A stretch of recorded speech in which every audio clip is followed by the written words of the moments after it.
Eric White, are you ready? Dude, I'm excited about tonight. Oh, I it's know I gonna be say that. fun. I don't say that every week, but Adam Dorey's awesome. Let me get into this thing. Hey, guys, welcome to the Drag Driver Pete Show presented by Summit Racing, episode 152. Dude, I can't believe we are this far in. I feel like we're kind of hitting this rhythm and this stride as we move into this stuff.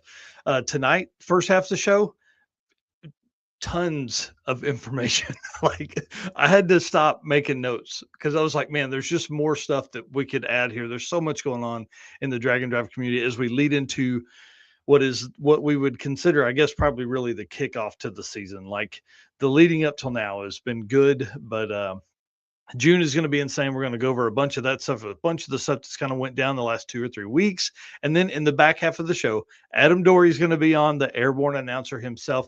And we're just going to riff, dude. I've barely made notes. We're going to talk about his trip with Vice Grip Garage and how much fun that was. And then we're going to talk about Rocky Mountain Race Week. I love that we're going back in the mountains this time. I want to get his story, his all that stuff. And then basically we left the last like 20 minutes kind of open to whatever. So what we're going to do tonight is if you guys have comments or questions for Adam, drop them in there. We may bring them up on the stage, but we also may hold them till the end and just kind of go over them then. So Mr. Eric White, if you'll hit the intro, we'll start this thing. All right, let's go.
All right, guys. My name is Mike Narks. I am the host of episode 152 of the Drag Driver Pete Show presented by Summit. And my right hand man over here, Mr. Eric White. What you got going on, dude? I am Eric White, co-host of the show and news, and lots of photos. I've been getting all of our photos caught up as much as I can. Obviously, been quite busy, but as I have been able to, getting those uploaded onto Facebook and uploading last year's events to the Pixie Set site. So hopefully Yep. get that finally caught up here. I don't know, maybe in the next couple weeks I can be fully caught up on that.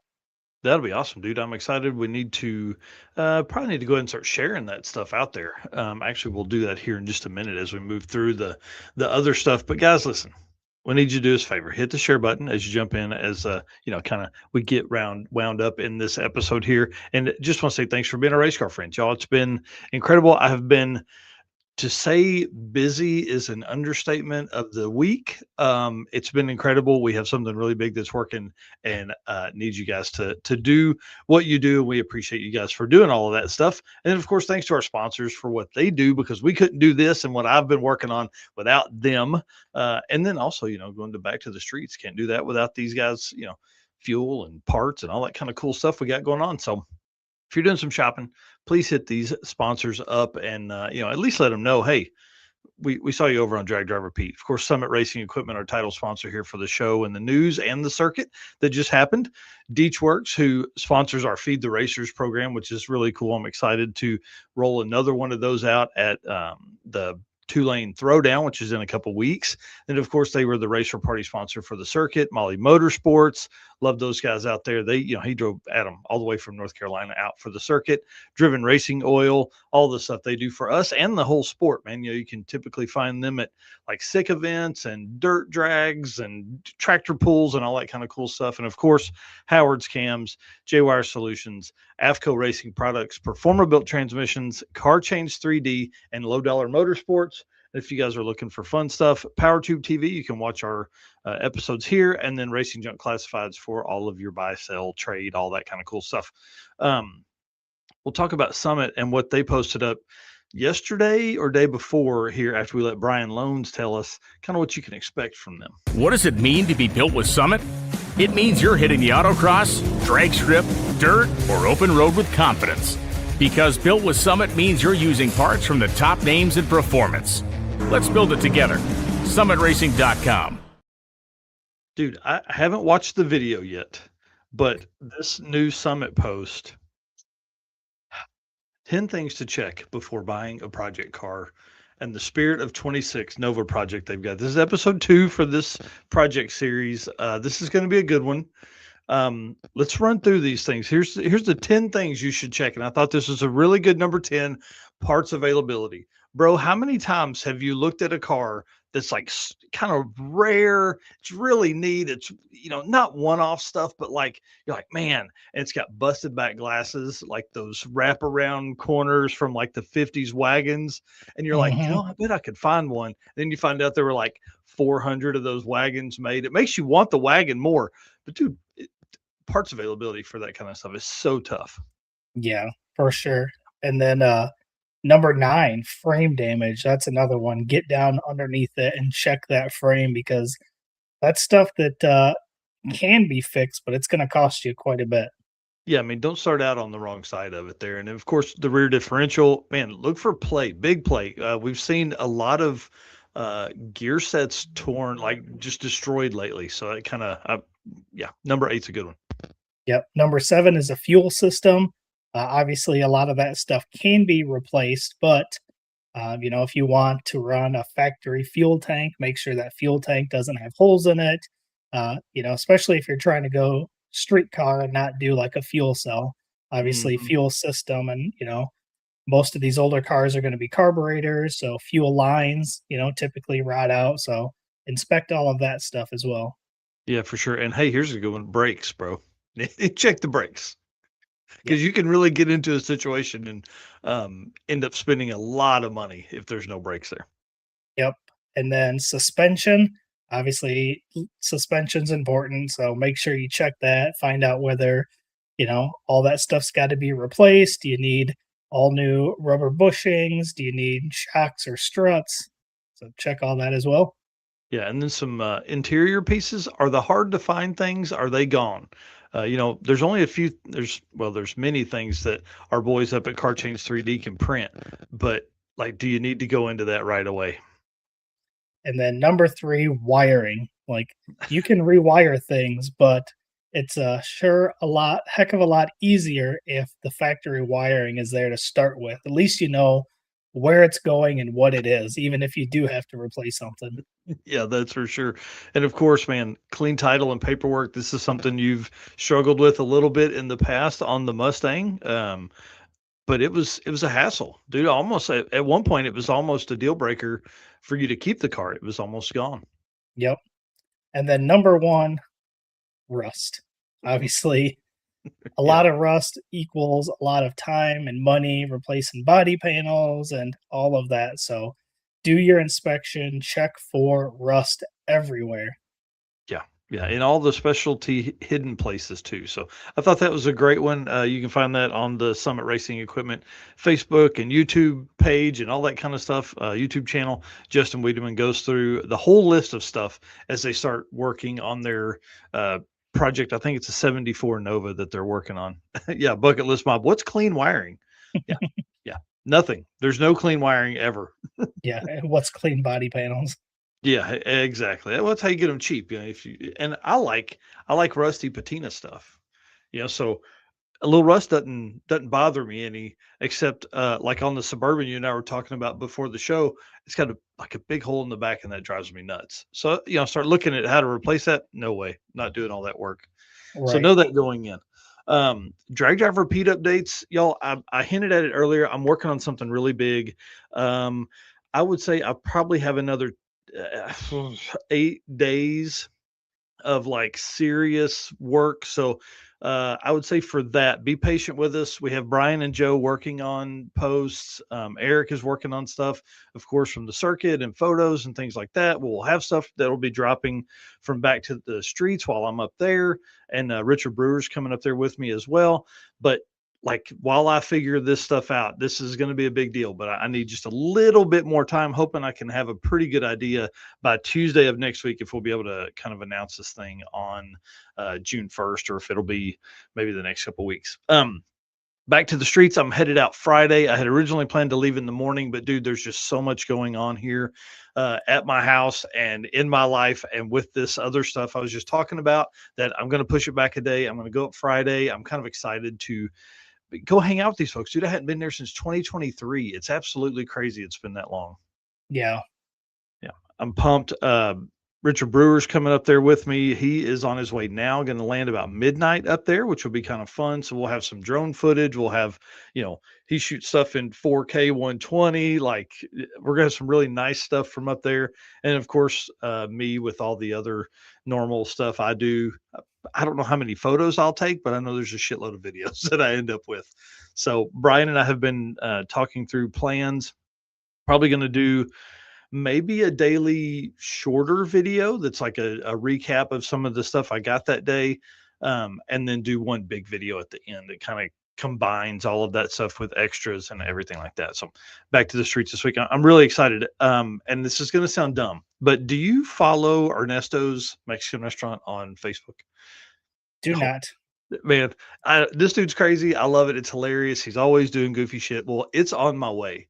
So Friday, I'm leaving in enough time to hit Ernesto's for lunch.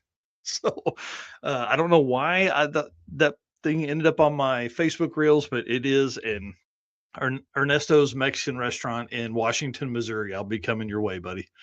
That's awesome. That's going to be a good time. All right, next up, short circuit. I know we are past the circuit, so we're going to start kind of pushing this one. We do have the single day events coming up before them, but this is a big deal. This event is going to be absolutely insane.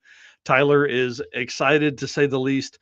I wanted to go ahead and announce that we will be doing registration will open for Drag Drive Repeat participants. That includes any of the circuits that you've entered, any of the single day events, any event that we have hosted under the Drag Drive Repeat banner will get early entry for this.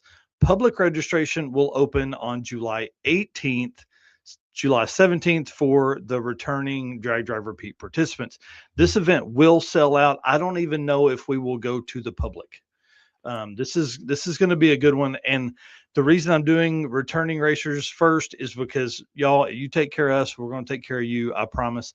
$150 entry. Shirts will be available for sale during the event, but I'm not going to include them in the entry. I can't do all of that for $150. Plus, I think sometimes we print shirts that people don't necessarily care to, like they want to have them as memorabilia, but it's just a side thing. So we're going to try it this way. We're going to see, if it helps to not have shirts printed on these smaller events. For the circuit, we will always print shirts, but what do we got here? He said, who's the guy got a slip of 22 to get into the short circuit? Hey, if that's who I think that is, bro, yeah.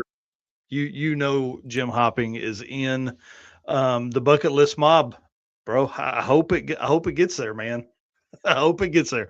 I think we need a standing order for a few people on the list of drag and drive racers, and we'll start working through those. Maybe we do some special invites or something like that, and let some special people in early. It's me. All right. I think that's it. Got our race car friends members too that we gotta make sure that they get in too.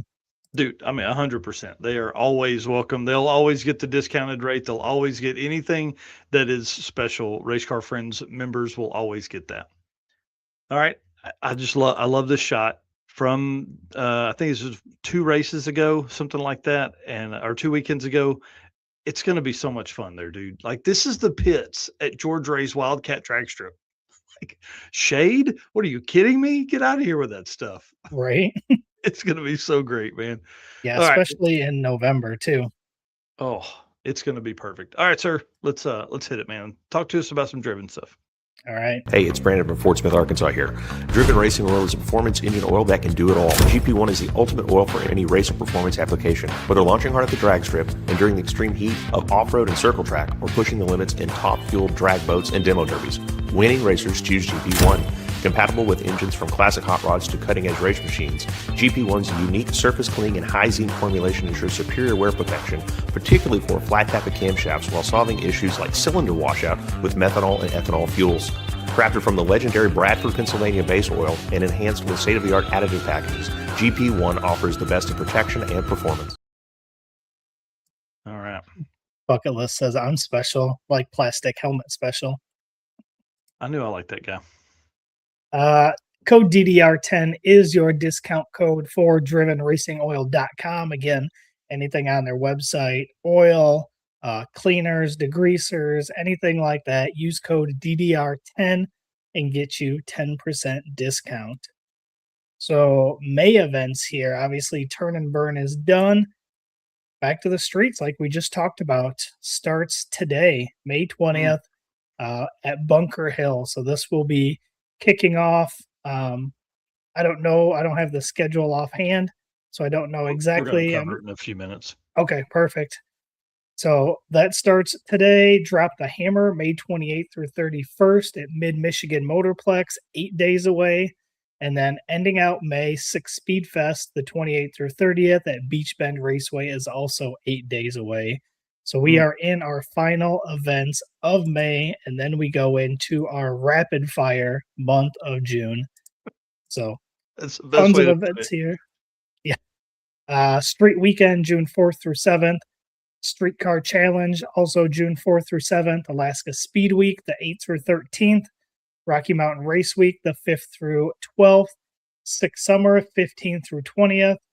BC Drag It Challenge, the 17th through 22nd. Two-Lane Throwdown, June 20th. Home Quarter Dragon Drive, the 19th through 21st. East Coast Dragon Drive, the 26th through 28th. Great American Detour, the 27th through July 4th.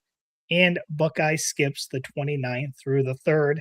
And I will get countdowns on our next episode for all of these because they're coming up really quick. Dude, it's crazy to think that we're 10 days from the end of May. May is still 2 months from now. What are you talking about? Yeah, wow. So those first few events, the 4th, you're talking like 14 days. Jeez, that's insane. Yeah. Oh. Pretty wild. Again, 50 events for the year. Again, dragdriverepeat.com/event list-2026 is where you can find that list of all of the events so far that we have for this season. Yeah, it's crazy. I love it. There's just 50 events is a lot, bro. It is for sure. Again, appreciate Driven Racing Oil for the event updates. Again, code DDR10 for 10% discount.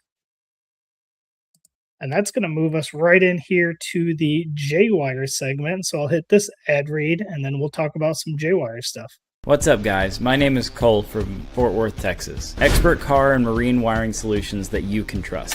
J-Wire Solutions can wire and plumb your hot rod, your race car, hell, even your drag and drive car. Plus, they offer products to make your driving experience way better, like their blinker module that is just a must for all drag and drive cars. This module will allow your rear turn signals to continue to function while the brake pedal is applied, just like stock. Find all the details at jwiresolutions.com. All right, so for the J-Wire section, we're going to cover the Peak Streetcar Shootout that happened over the weekend at Joliet Route 66 Raceway. But first, wanted to give a shout out here to J-Wire. They made a post that they are somewhere between 7 and 17 orders short of their 200th order on their website. So that's pretty incredible. Says we've been on a tear, crushing our sales numbers from last year. So they said we're going to hit you with 2 announcements. The first was the Memorial Day sale going into effect already through Monday. 10% off orders, $100, up to $100, and 15% on orders over $100. And secondly, they're going to discount 100% off of the 200th order, up to $200, as a way of saying thank you for the continued support. So I think that's super awesome. I just included a couple photos here of products that was listed on their site, and I'm really tempted to put an order in for that one on the right there, that tray. I got to see them use that at the circuit, pop that out when they were replacing the gasket on the throttle body, and seeing it in person in use looks pretty handy.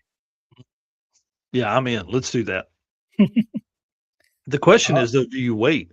Do you wait till it's closer to 200, like till Sunday night? Do you order today? Try to get in, you know what I mean? I don't know. It's gonna be great, man. How do you know where he didn't give you an exact number. He just said between 7 and 17 away. Yeah, that's awesome. So big shout out to J-Wire Solutions for, again, 200 orders on the website. It's pretty awesome. Yeah. So like we mentioned, the Peak Streetcar Shootout happened this weekend. So just kind of going over some of these. You want to go through the photos as I cover these. So first round here was Alex Taylor and Nick Cryer. Alex went a 661 at 220 miles an hour to Nick Cryer's 1121 at 118. So Alex But I bet Taylor he did a bigger wheelie. Oh, I guarantee you he did. Maybe even a bigger burnout. I don't know. And then the second matchup in round one was Nick Taylor with a 681 at 203 versus Tom Bailey, busting out a 925 at 147 in that new car that he brought out, which is pretty awesome. Yeah, I'm a fan. And then the third race was Dave Schroeder, went 650 at 190, but then the car broke. Oh, damn. So big bummer there. And then Goldstone had a solo run, which I didn't catch what his time was for that one. It was fast. I'm sure it was. So then we go into the second round. So Dave Schroeder was obviously broke, so he was set to race Nick Taylor. Nick went a 683 at 193 for that one. And then the other matchup here was Alex Taylor and Goldstone. Alex Taylor went a 667 at 219. Goldstone went a 660 at 218. That had to have been a race right there. Wow. Yeah, that would be awesome for the fans in the stands to know these are street cars. They've driven on the street, this weekend, all that kind of stuff, and then they're just side by side in the mid 6-second range. That's badass. Yeah, 200 miles an hour, cars that have been on multiple drag and drive events. So, yeah, pretty awesome.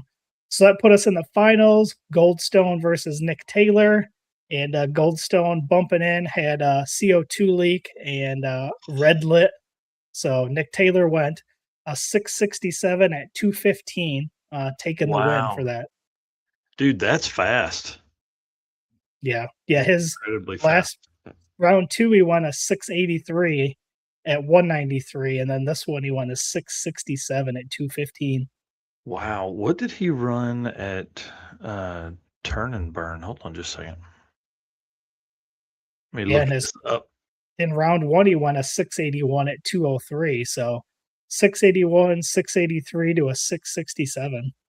Yeah, he went 678 on day one of Turn and Burn. Wow. And then after that, he went 843 and a 791. Yeah. Derek Putnam said Nick's new personal best, too. That's incredible. That's so cool. So big shout out to Nick for winning that one. That's pretty awesome to see. Mm-hmm. Yeah, congratulations to him, man. That's badass. And then obviously they did some drive-in through town, through Joliet. Some great photos here by Megan Taylor. Mm-hmm. And then they ended up at the Polka Dot Drive-In, which had some super cool photos there as well. So here's a couple more photos, and then here's the Polka Dot Inn. Seeing all the race cars, like, to me, that's the perfect spot to go hang out. That's the shot, right? That one right there under the drive-in awning and all the cool cars. Yep. Tom McGilton's car, though, I see it here. Did he not make a pass? Or he was probably one of the ones that couldn't make the call. Yeah, he made a pass on, I think it was Thursday, went 717 at 174 and ended up with some problems with the car and then wasn't able to finish. Wow. Man, I love that car. But yeah, looked like an awesome time. Definitely wish I had some more time to go check that out, but Mhm. looked awesome. Yeah. And I love the peak antifreeze Isn't wagon. that thing gnarly? Oh, man, I'm all over that. Yeah, great stuff here.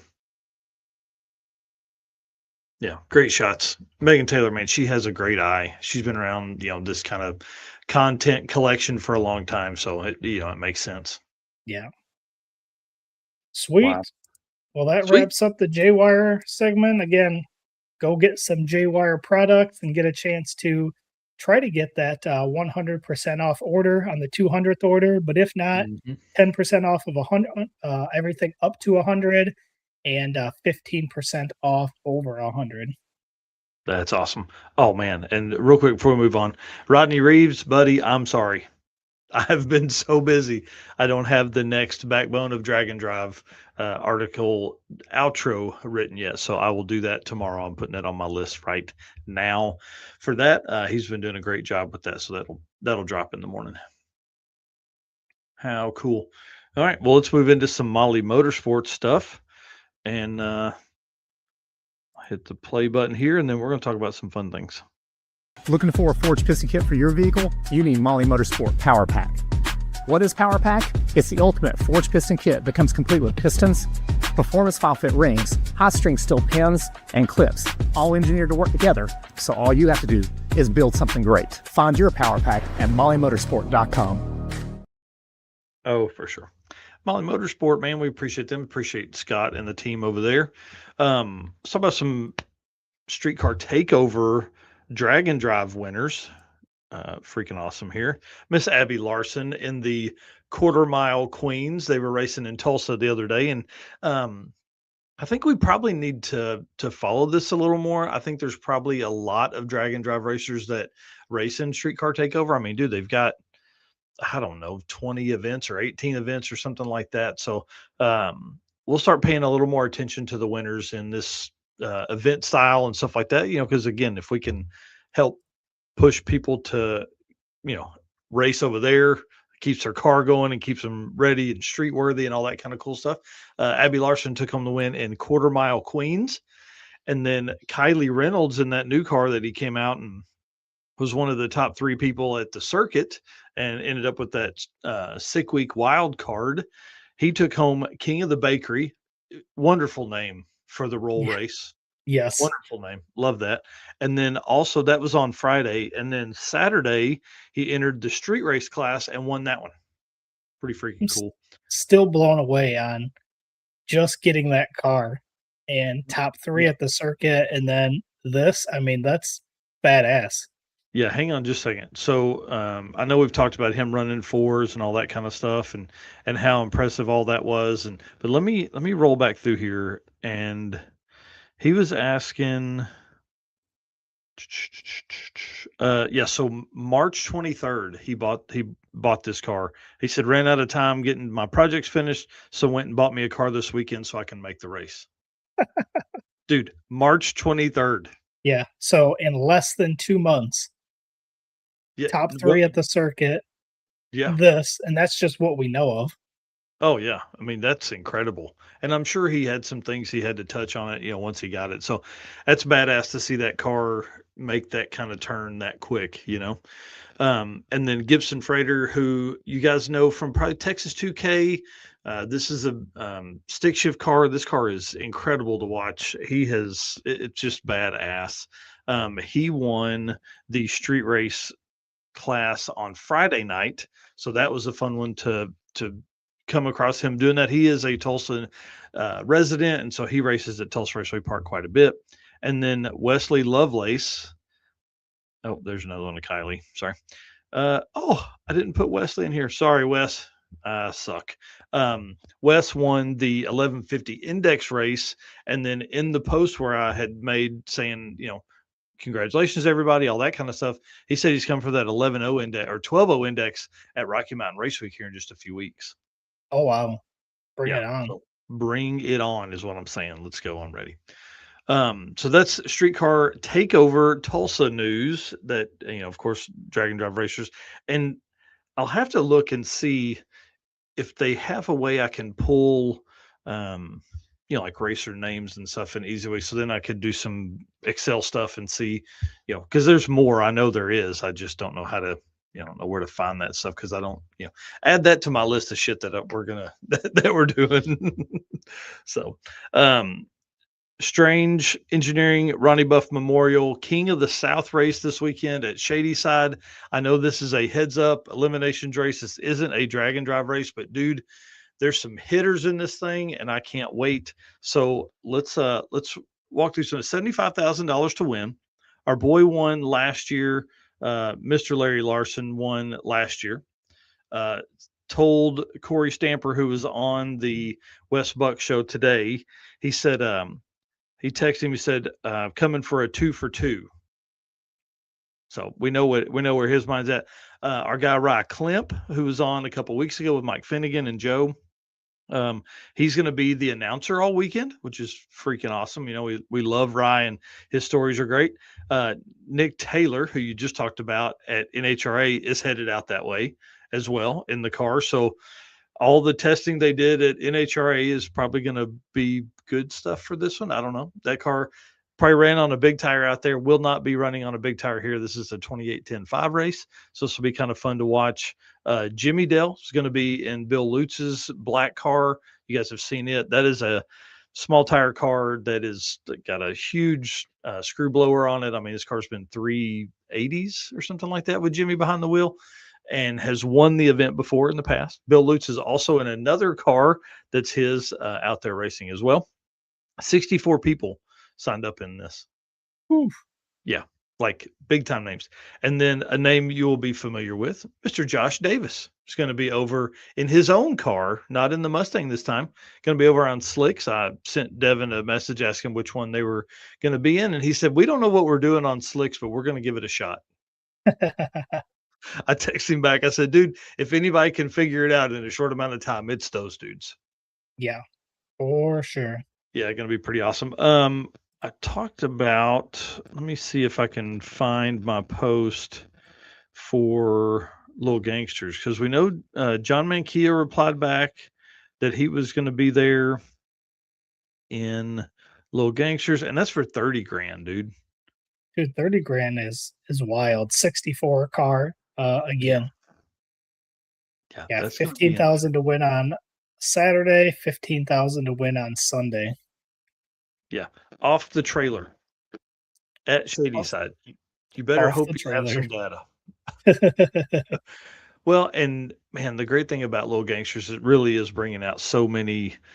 I don't know. It is a fast car. 530 is very fast. You get no time slips. You get no testing. I mean, dude, all you get is a wind light if you got it, Right. And you got it, and you need to be running like low 30s. I mean, 31 or 2 at the slowest to really be competitive in this class. Yeah. I wonder if Mike Hollis is going over there. I know doing these shows on Wednesday nights is so tough because so many people are traveling, especially for this event. Yeah. Let me look up Michael Hollis real quick, because he's like the winningest racer out, the winningest Little Gangster racer out there. Really? I think he won 6 events last year. Dang. Or in this last year. I don't see it here where he's saying no. Yeah, I mean, he won. Did he win it the other night? Did he win it this last weekend? Yeah, he won it at Tulsa for Streetcar Takeover. Really? So he's probably sitting on that money. He's just like, you know what? I'll let them duke it out there. Or maybe, I don't know. I didn't see a list. That is one of the hardest things about this race is like you see the invitational, you see some of the posts.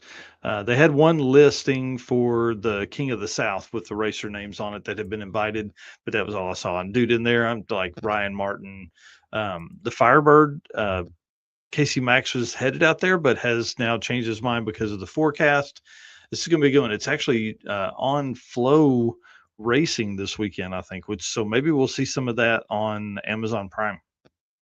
Oh, that'd be cool. Some of the, Thursday or Friday qualifying or something like that. So that should be fun. As of right now, good luck to John Mankia. I know there's more Drag and Drive racers in Little Gangsters, but we'll find out, and we'll be updating that over the next couple of days as well. Larry Larson, that's where my money's at. That dude's a beast in that car. All right, No doubt. Let's talk about some back to the street stuff, sir. Why don't you lead us in here, and I'm gonna message Adam and tell him we're ready if he's ready. Yep. Tommy Hawkinson, obviously running in Little Gangsters too. Sweet. All right, back to the streets again. Thursday, here's a schedule. Motor Mania TV is the live stream again at Wabash County Dragway, and racing began today at 4 p.m. It looks like it says there. Not racing today. I think they were just doing tech today, right? Yeah, Wednesday. Oh yeah. I'm already a day ahead of myself. Yeah, hang on now. Yeah, I think they were doing tech. Jesse Fox was over there, and he had a couple shorts or reels of him walking around the pits looking at stuff. And dude, it looked like there's a ton of cars there. Yep. So Thursday, tomorrow, is when racing begins at 4 p.m. Not today. Again, live stream on Motor Mania TV. Yep, and they're at Bunker Hill today, and they'll drive in the morning to Wabash Valley. Wabash Valley, I think is how you say it. Wabash. I think it's in Terre Haute, so I think it's right down the street from Jesse Fox. So he'd be able to stay at his own house instead of in the car or on a hotel. But knowing him, he's probably out in the parking lot. I was going to say, yeah.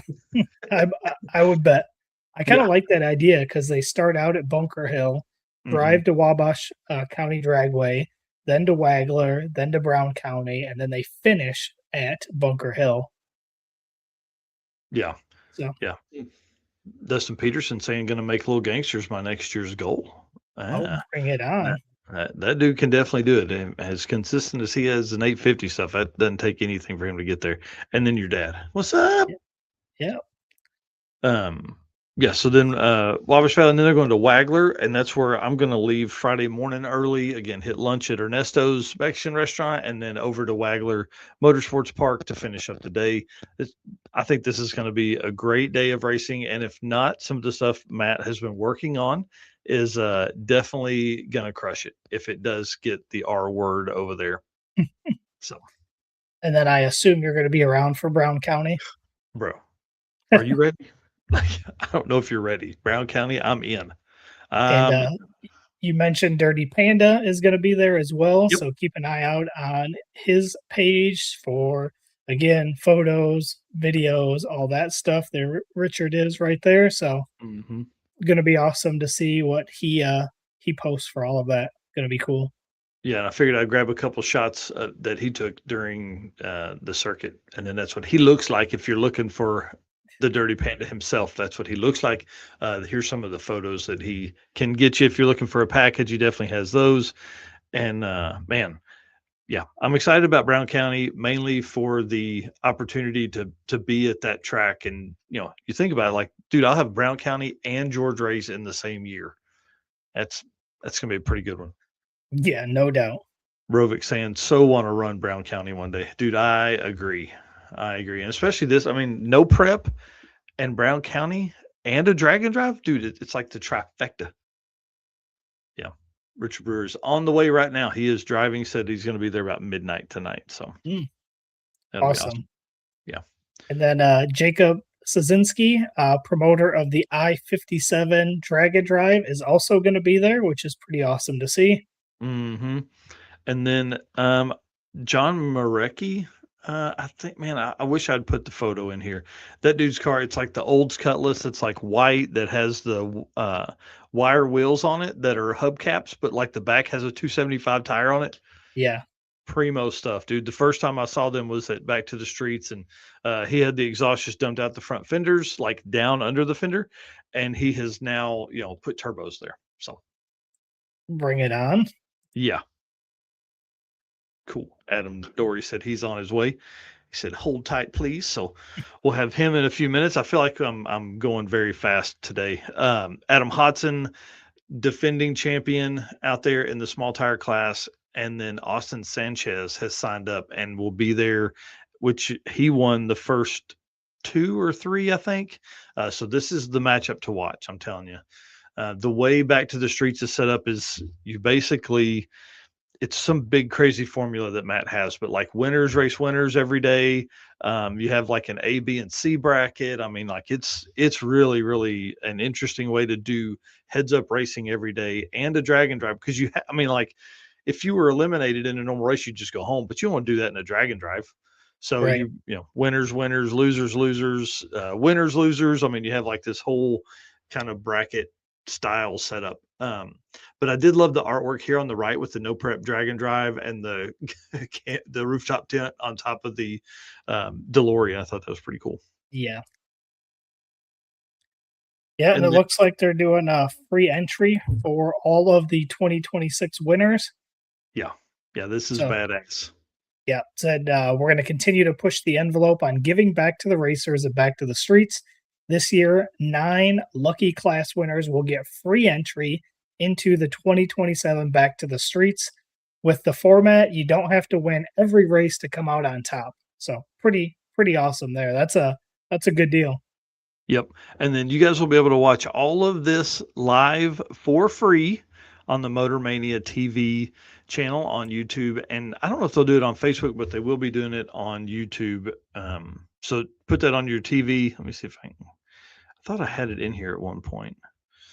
Oh yeah, this is the Motor Mania right here. So, well, John Doherty said he's watching from the event. I can't wait, dude. I'm ready to hang out with that guy and not be running an event when I'm hanging out with that dude. I feel like that's been the only time that, or when we're on the Gearhead Perspective podcast with him. So Did he win the free entry he for did. the race car memberships? That's what I thought. Yep. Yep. So I think that was one of the first ones we gave away was the Back to the Streets, and he won it. And dude, I can't wait to see that car over here. It's going to be awesome. And again, he's kind of like the Brown County is the reason he's kind of going that experience. And then like that, he's one of the guys that is really jazzed up about the George Ray's Wildcat drag strip. So like, again, drag and drive, giving people reasons to do stuff. And then covering the tracks one more time here, Thursday, May 21st, which is tomorrow at Wabash Valley Raceway, Friday the 22nd at Wagler Motorsports Park, Saturday the 23rd at Brown County, and Sunday the 24th at Bunker Hill Drag Strip. Yeah, and real quick before we bring Adam on, what do you think about starting at one track to unload and do all that stuff, and then like actually starting your racing at your, air quotes, second track? I think it allows you to add an extra track in there, and you never double up, so you don't have the data from both tracks. Yeah, because like a lot of our events, we start at Tulsa, and then end up back at Tulsa. But this way, you still start and end at the same track. Technically, you're just not racing that first day, which I do like it because, I mean, Wabash, Wagler, Brown County, and Bunker Hill. I mean, 4 tracks, 4 days on a weekend style drag and drive is pretty impressive.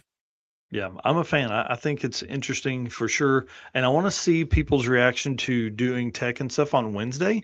Could we move the circuit a day forward? That way, if we run into some moisture in the air, you could just scoot it back a day, or grab you an extra day at the end of track. So I don't know. Pretty interesting there. Again, big shout out to Matt Lang for all of his work on Back to the Streets, and thanks to the Molly team over there. Not just sponsors, they're also racers. George Wright in his 800 probably horsepower Duster now for this year, and of course Eric Grillio over there in the Stick Shift Nova, one of my favorite cars in all of Drag and Drive. That thing is my jam. Rodney Reeves says, I'm gonna have my 55 at George Ray somehow, some way. You better, dude. You better. Eric will be getting us some countdown times figured out over the next few weeks for that one. But I'm telling you, it's coming up. November sounds like a long way from right now, but it's really about 5.5 months. Oh Does yeah, that scare you? Does that scare you a little bit? it'll be yeah, that's wild. Yep. All right, man. Let's do this, and then we'll bring in Mr. Adam Dorey. All right, we'll appreciate all of our race car friends for being in here through the first 45 minutes of the show, all of our updates. Again, Adam Dorey going to be jumping on here very shortly. Again, thanks for tuning in. Thanks for all the shares. Thanks for all the comments. Appreciate all of you guys. And again, all of our sponsors wouldn't be possible if it wasn't for all of these companies here: Summit Racing Equipment, Deechworks, Molly Motorsports, Driven Racing Oil, Howard's Cams, J-Wire Solutions, Avco Racing Products, Performabuilt Transmissions, Car Chains 3D, Low Dollar Motorsports, Power Tube TV, and Racing Junk. And then go ahead and kick off the first segment here with Performabuilt. Performabuilt is the official transmission builder of Drag Drive Repeat. At Performabuilt Transmissions, their goal is to engineer and build the toughest transmissions on the planet.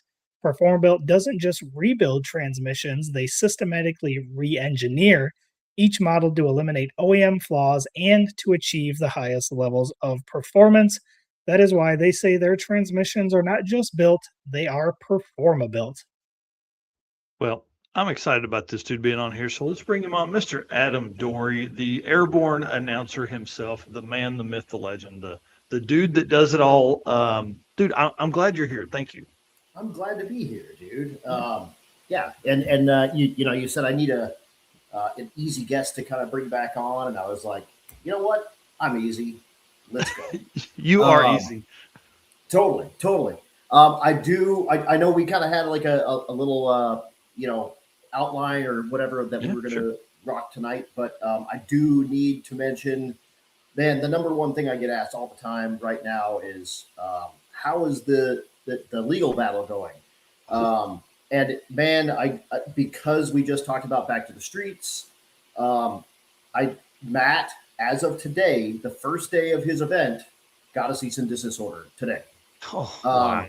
So for folks that think that this is still, it's not happening, it's not, whatever, we've squashed it. We have not. It's still happening. He does still technically own that trademark, so he is in his right to do his thing, but we are still working on canceling that. So just to start with that, the USPTO, we've been on hold since January. For as fast as they were initially, holy moly, we've been waiting 4 months to move back one step. And it was kind of a weird deal. His initial lawyer said, yes, we're in, sounds good, move back. He hired another lawyer. I guess he maybe didn't like that answer. Hired another lawyer from that same big law firm in Chicago.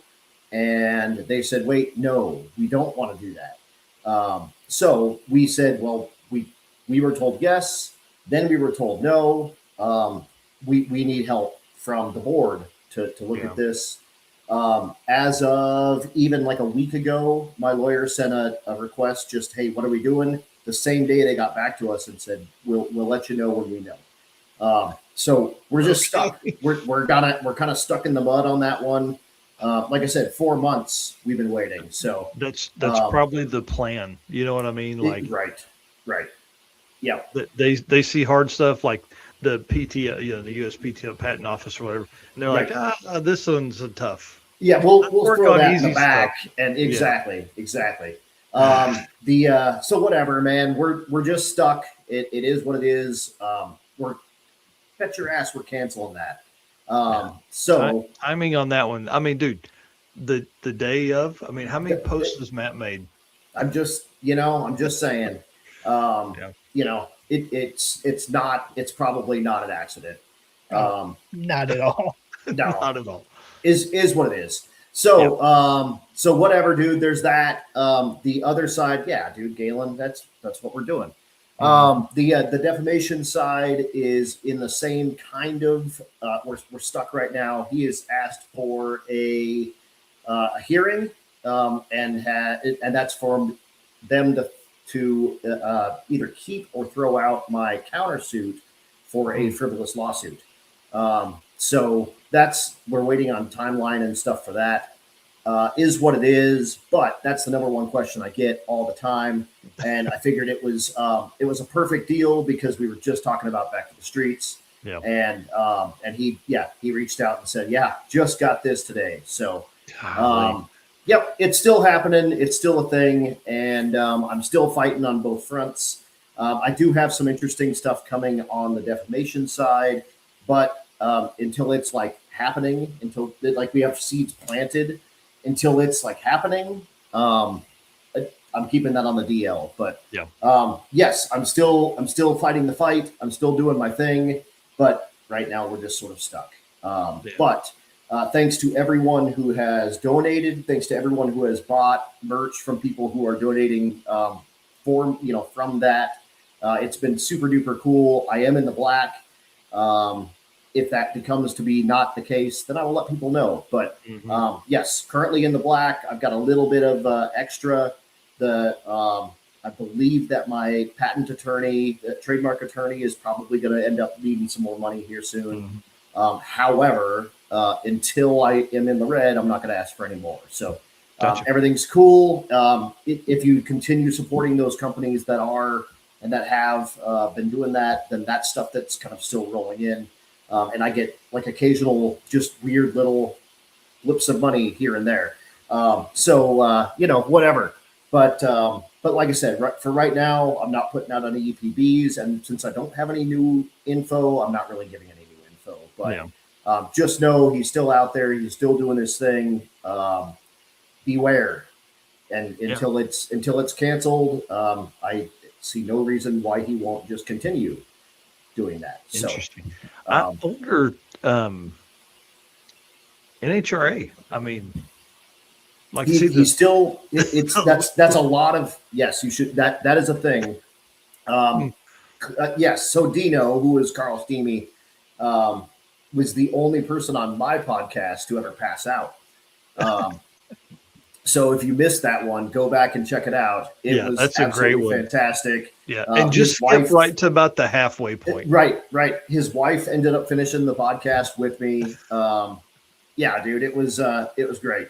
She was like, he's out. Unfortunately, he went to go take a leak, and now he is not upright anymore. He is asleep. He sat down in the recliner, said, I need a break for just a minute. Indeed. The other new thing that's going on with me is I am a Motion Raceworks employee now. That's one thing I didn't make in the notes, but I wanted to talk about for sure. Totally. It's a super cool deal. I've been kind of working with Doug and Andy kind of behind the scenes since about Christmas time. Oh, cool. And we've been just trying to kind of make sure everything made sense with everyone and what's going on. But I am my official title is I am an online liaison. I am, and I'm doing some kind of light sales from that, and really that's sort of the like the guy in the Hellcat forum saying, "What's the best catch can to run?" Mm-hmm. Okay, check out this catch can, right? That kind of thing, and then looking for people having problems fitting stuff or whatever, getting those in the right inboxes, and very very cool deal. It's been a very symbiotic deal. I've been to Iowa now. I kind of learned from those guys a little bit, and it's like drinking from a fire hose. But they're like, I kind of learn some things about the business, and you're like, okay. Good luck. There's something like 12 5-axis Haas machines in Iowa right now. Gosh. And I'm like looking at them like, what? Huh?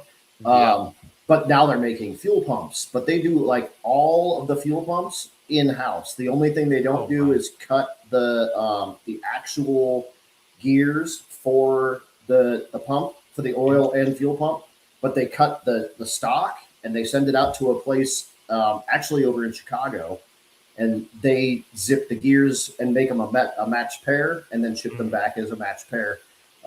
Super, super cool stuff. Like all of that's happening right there in house, and all those machines, TBM's got their own, and Mark Williams is starting to get theirs as well.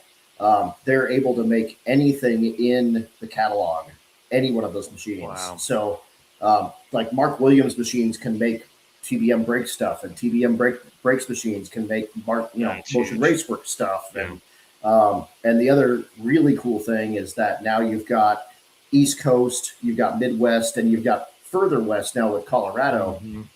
They can stock a lot of their higher selling items in closer locations so that your shipping time is less. I mean, that's huge.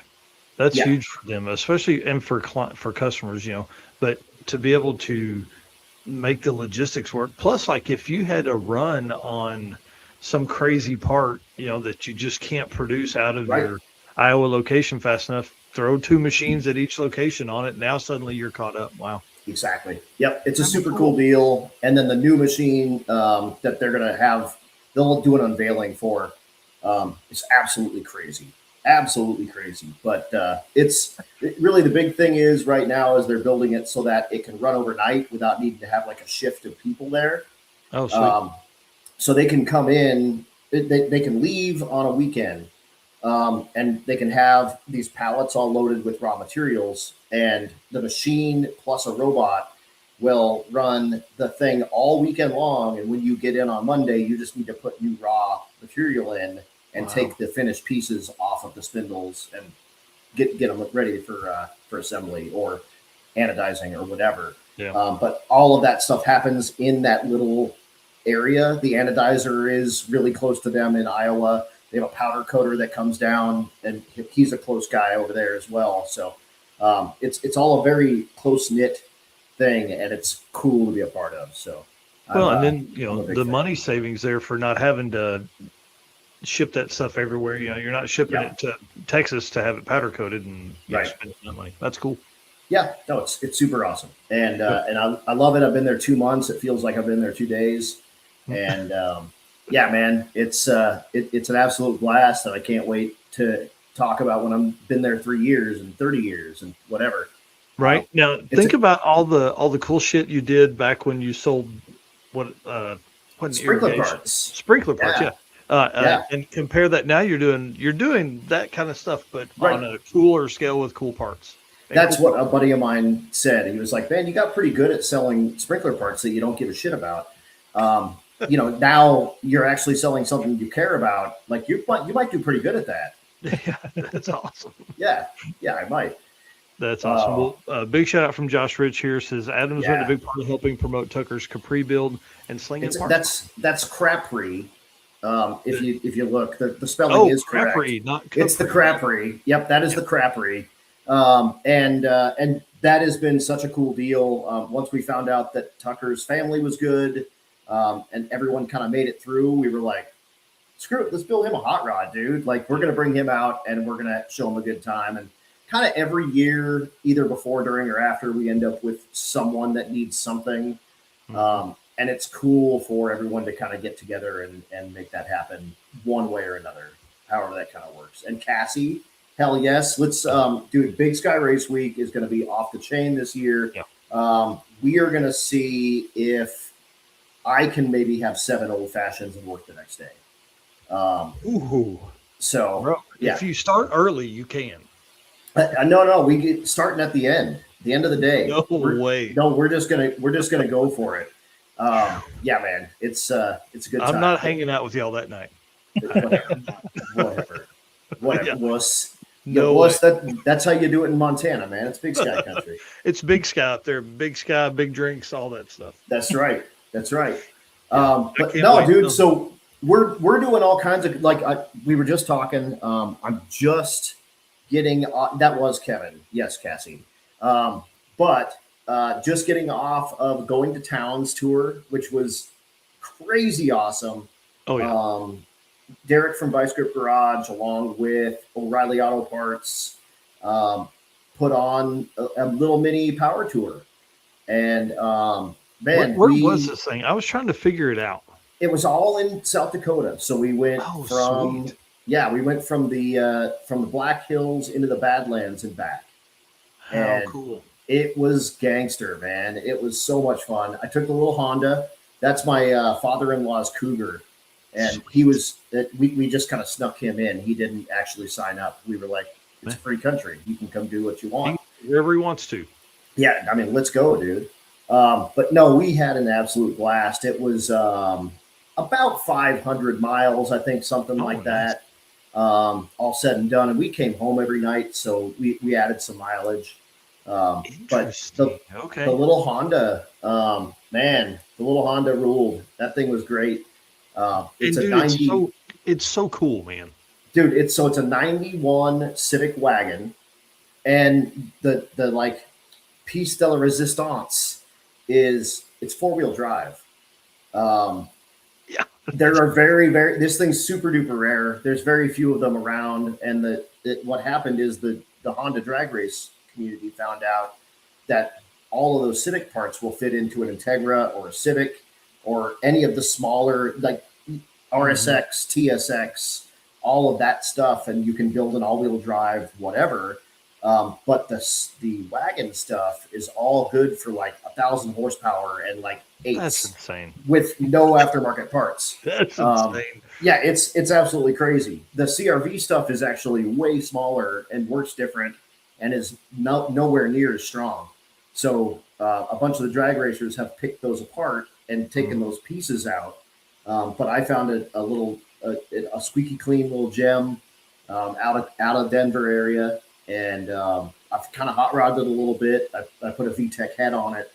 Nice. It is not fast. Oh, come on! It is not fast. But it is a blast. We had a really really good time, and it's cool to go in something kind of different that you don't maybe care about quite as much, and whatever, dude. I think the fun thing about that car too is like we're in a spot in our age bracket. Eric's probably a little young for it, but like cool cars like this are always going to be cool. Now they weren't cool 15 years ago, but they're cool now, especially with how kind of unique this thing is. Like you don't see many of the wagons, you don't see any of the all-wheel drives that aren't just clapped out. So super cool, man. No, it's neat, and it's I've been kind of daily driving it, and like I said, I put a VTEC head on it. I just built today a 2.5-inch exhaust for it. That actually I built one yesterday. My newfound welding skills. I took a welding class at a community college. Oh yeah, that's right. Yeah. Over the winter, and I glued one together yesterday with just two glass packs in it. And Stevie hated it. She's like, "Nope, no way, can't, no way, way too like sounding. We're out." So I cut it apart and I put a turbo muffler in place of one of them. And nice. It's acceptable. It's not. It's still a little, but yeah, dude. Whatever. But you would never know that if you didn't do that. So yeah. No, exactly. And it's one of the old. It's fun. It's more fun to drive a slow car fast than a fast car slow. Like that car fits that to a T. But we took it because we were like, hey, we're gonna we have AC. It's going to get pretty good mileage. It swills on cheap gas, and none of that was true. The new head raised the compression to like 10-1, so it knocked like crazy. It gets crappy gas mileage. It might get 20 miles a gallon, and then the AC decided that it wasn't going to work at all.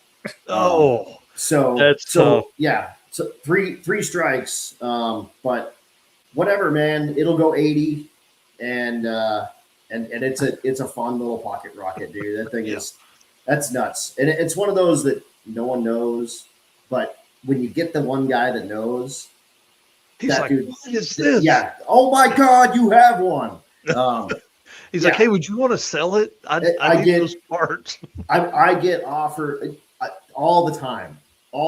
I had a guy in like an F-350 nearly run me off the road trying to get me to roll the window down. And how many miles are on that thing? I'm like, 260. He's like, it looks like it's got 30,000 miles on it. Is it for sale? That's no. Awesome. I mean, yes, but no. I mean, it would be stupid money because I love it. It's awesome.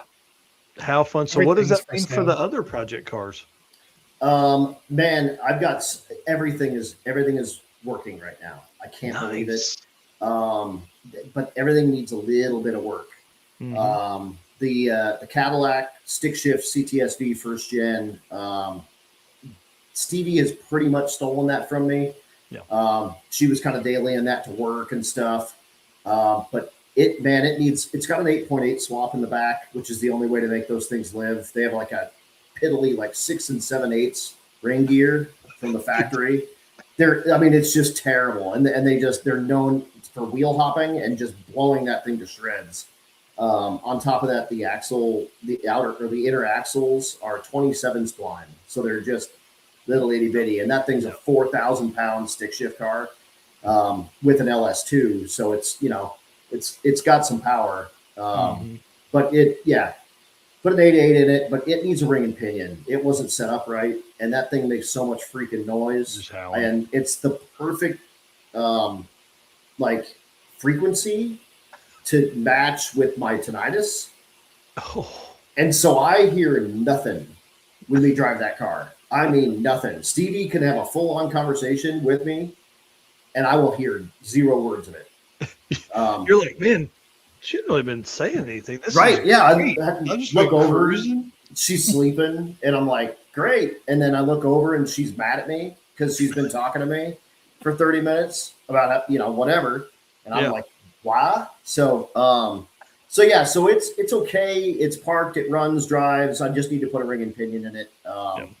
But luckily, I work for Motion Raceworks, who also owns Mark Williams. So they have ring and pinions. Yeah. And I get an employee discount. Nice. So nice. Yeah, we're gonna make that happen. Yeah. And usually, if you drop them, you get them cheaper. Oh yeah, yeah. Exactly. I was putting this in a package. Yeah. Whoops. Sorry. I also got into Drag Week.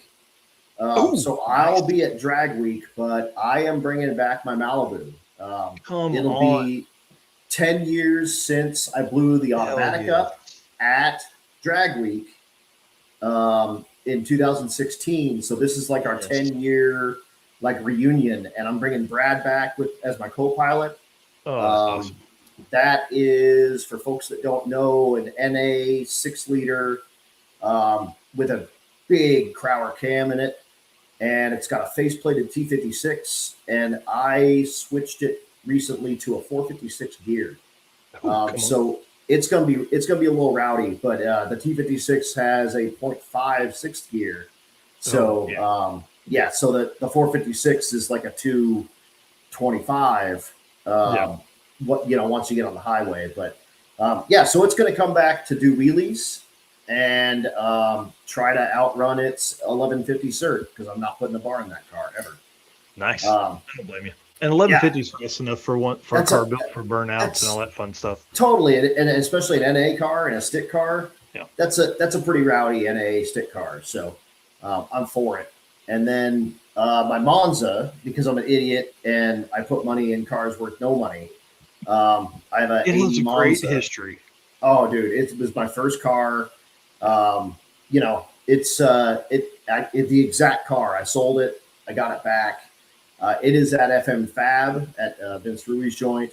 Yeah. And it was initially getting an 850 cage and a 9-inch, and now it's getting an 850 cage and a 9-inch and an LS swap and a turbo kit. Nice. And a parachute and a bunch of other crap. But that should be a little gangster's car, 530 kind of thing. And it'll probably just be a race car for at least a while until I figure it out. But it'll probably run pretty good with like an 850 class, maybe a 90 class kind of thing. Yeah. But it's a relatively small force performance 8082 with 383 iron block LS. Yeah. And that car with a steel head small block and a 6-point cage weighed 2,700 V in it. Oh my gosh, dude! So it's gonna be spicy. It should be a fun little ride. We're thinking 900 horsepower should get it to 530. Oh, for sure. So that's sort of what we're in. And not even really probably have to lean on it really hard. Right. You know what I mean? Right.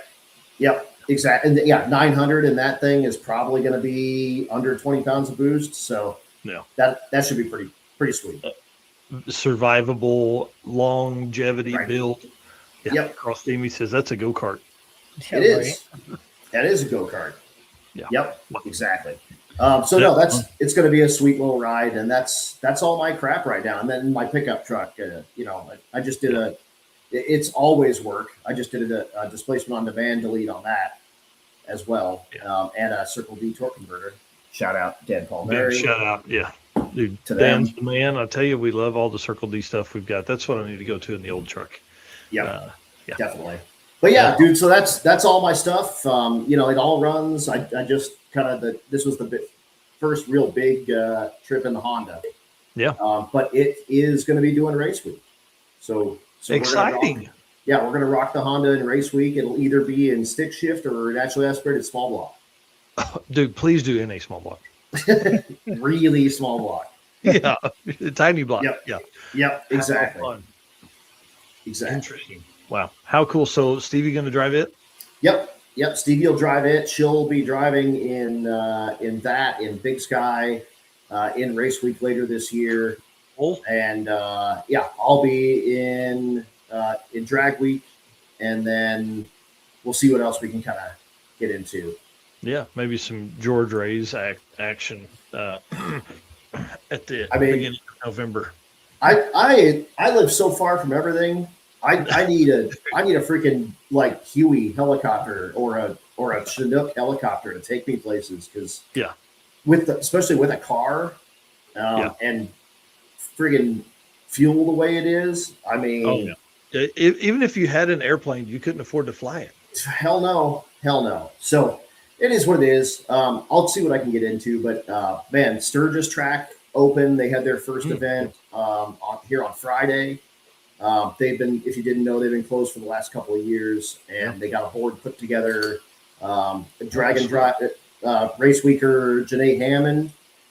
She has the Crown Vic is on the board, so she's helping with that. Long time wicked chick. Short circuit would be cool. She long time wicked chick. Her son is also helping. He won one of the bracket race challenges at a Rocky Mountain event as well. So Caleb is helping, and her husband, and whatever. They've got that set up. The board's going and they're rocking. So I've got a track again, and life is good, dude. So I just had this thought on the Vice Grip Garage thing. So it's called the Going to Towns Tour, right? Correct. Is it a one-off deal, or is he doing this a couple times a year? What's the plan there? So it's going to be an annual, but he's going to change it around to different spots. Yeah. So this one was up here. The next one will probably be, I would bet, in the Ozarks or something like that. Yeah. But just trying to give like his fans a little, a spot where you can go out and you can go cruise. Like we know, like we've given our, sold our soul to Drag and Drive, and we know getting your car out on the road and putting the wind in your hair with a couple of your friends and a couple of cold beers is it's therapy. Yeah, and he's spreading a little bit more of that. It's rolling car show kind of thing. Get people to get their cars out of the freaking garage and put some miles on the stuff, and it did exactly that. How many days was it? It was 3 days. So it's completely doable. Yeah. We started here in Rapid, went up to Deadwood, which is awesome, cool old mining town, and that's where Hickok was shot up there, and cool old stuff. Left from there, went down through Mount Rushmore area and down to Custer, which was super cool. We saw buffalo and bighorn sheep and all kinds of cool stuff. Cool. It's absolutely crazy. And then we went up, Wild Bill Hickok, and then we went through. We went down to Murdo, and there's a really big 60-acre car museum that's up there. And so that was kind of the final checkpoint, but it was built like a drag and drive. You had checkpoints, kind of more like a poker run. You had checkpoints, and if you had all your pictures at the end, they'd give you a little plaque that you finished. And like I said, we ended up maybe 500 miles. I looked at my my SXS tracker deal and couldn't quite figure it. Oh, the Badlands. Yeah, we went through the Badlands. That's right. Yeah. Which was crazy. But it was super awesome. It was really, really fun. Like I said, 500 miles, no racing, just driving. Yeah. Some, good amount of burnouts, stuff like that. We went to the Full Throttle Saloon, which is crazy. Ooh, sweet. Yep. Out of the like rally time. Sturgis is a town of 7,000 people. It's basically shut down when the rally's not happening. So Full Throttle was like in a state of disrepair pretty much. And they had like a bar open, and they were serving they had one person cooking food, and it was very like crickets. But they're like, there's going to be 50 people come through here today. It's fine. Right, exactly. But it's not 700,000 people like they'll have during the rally. But Sturgis is really a sleepy little town when the the rally is not going, which is kind of neat. That's awesome. All right. What else? Any other cool stories from the event? I don't want to not talk about this if we don't need to. No, dude, it was cool. It was a good time. It was a really, really short sign up. FM3 put it on.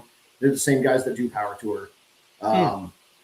So it's really well managed. It was, and it was honestly, it was 300 cars, something like that is what signed up.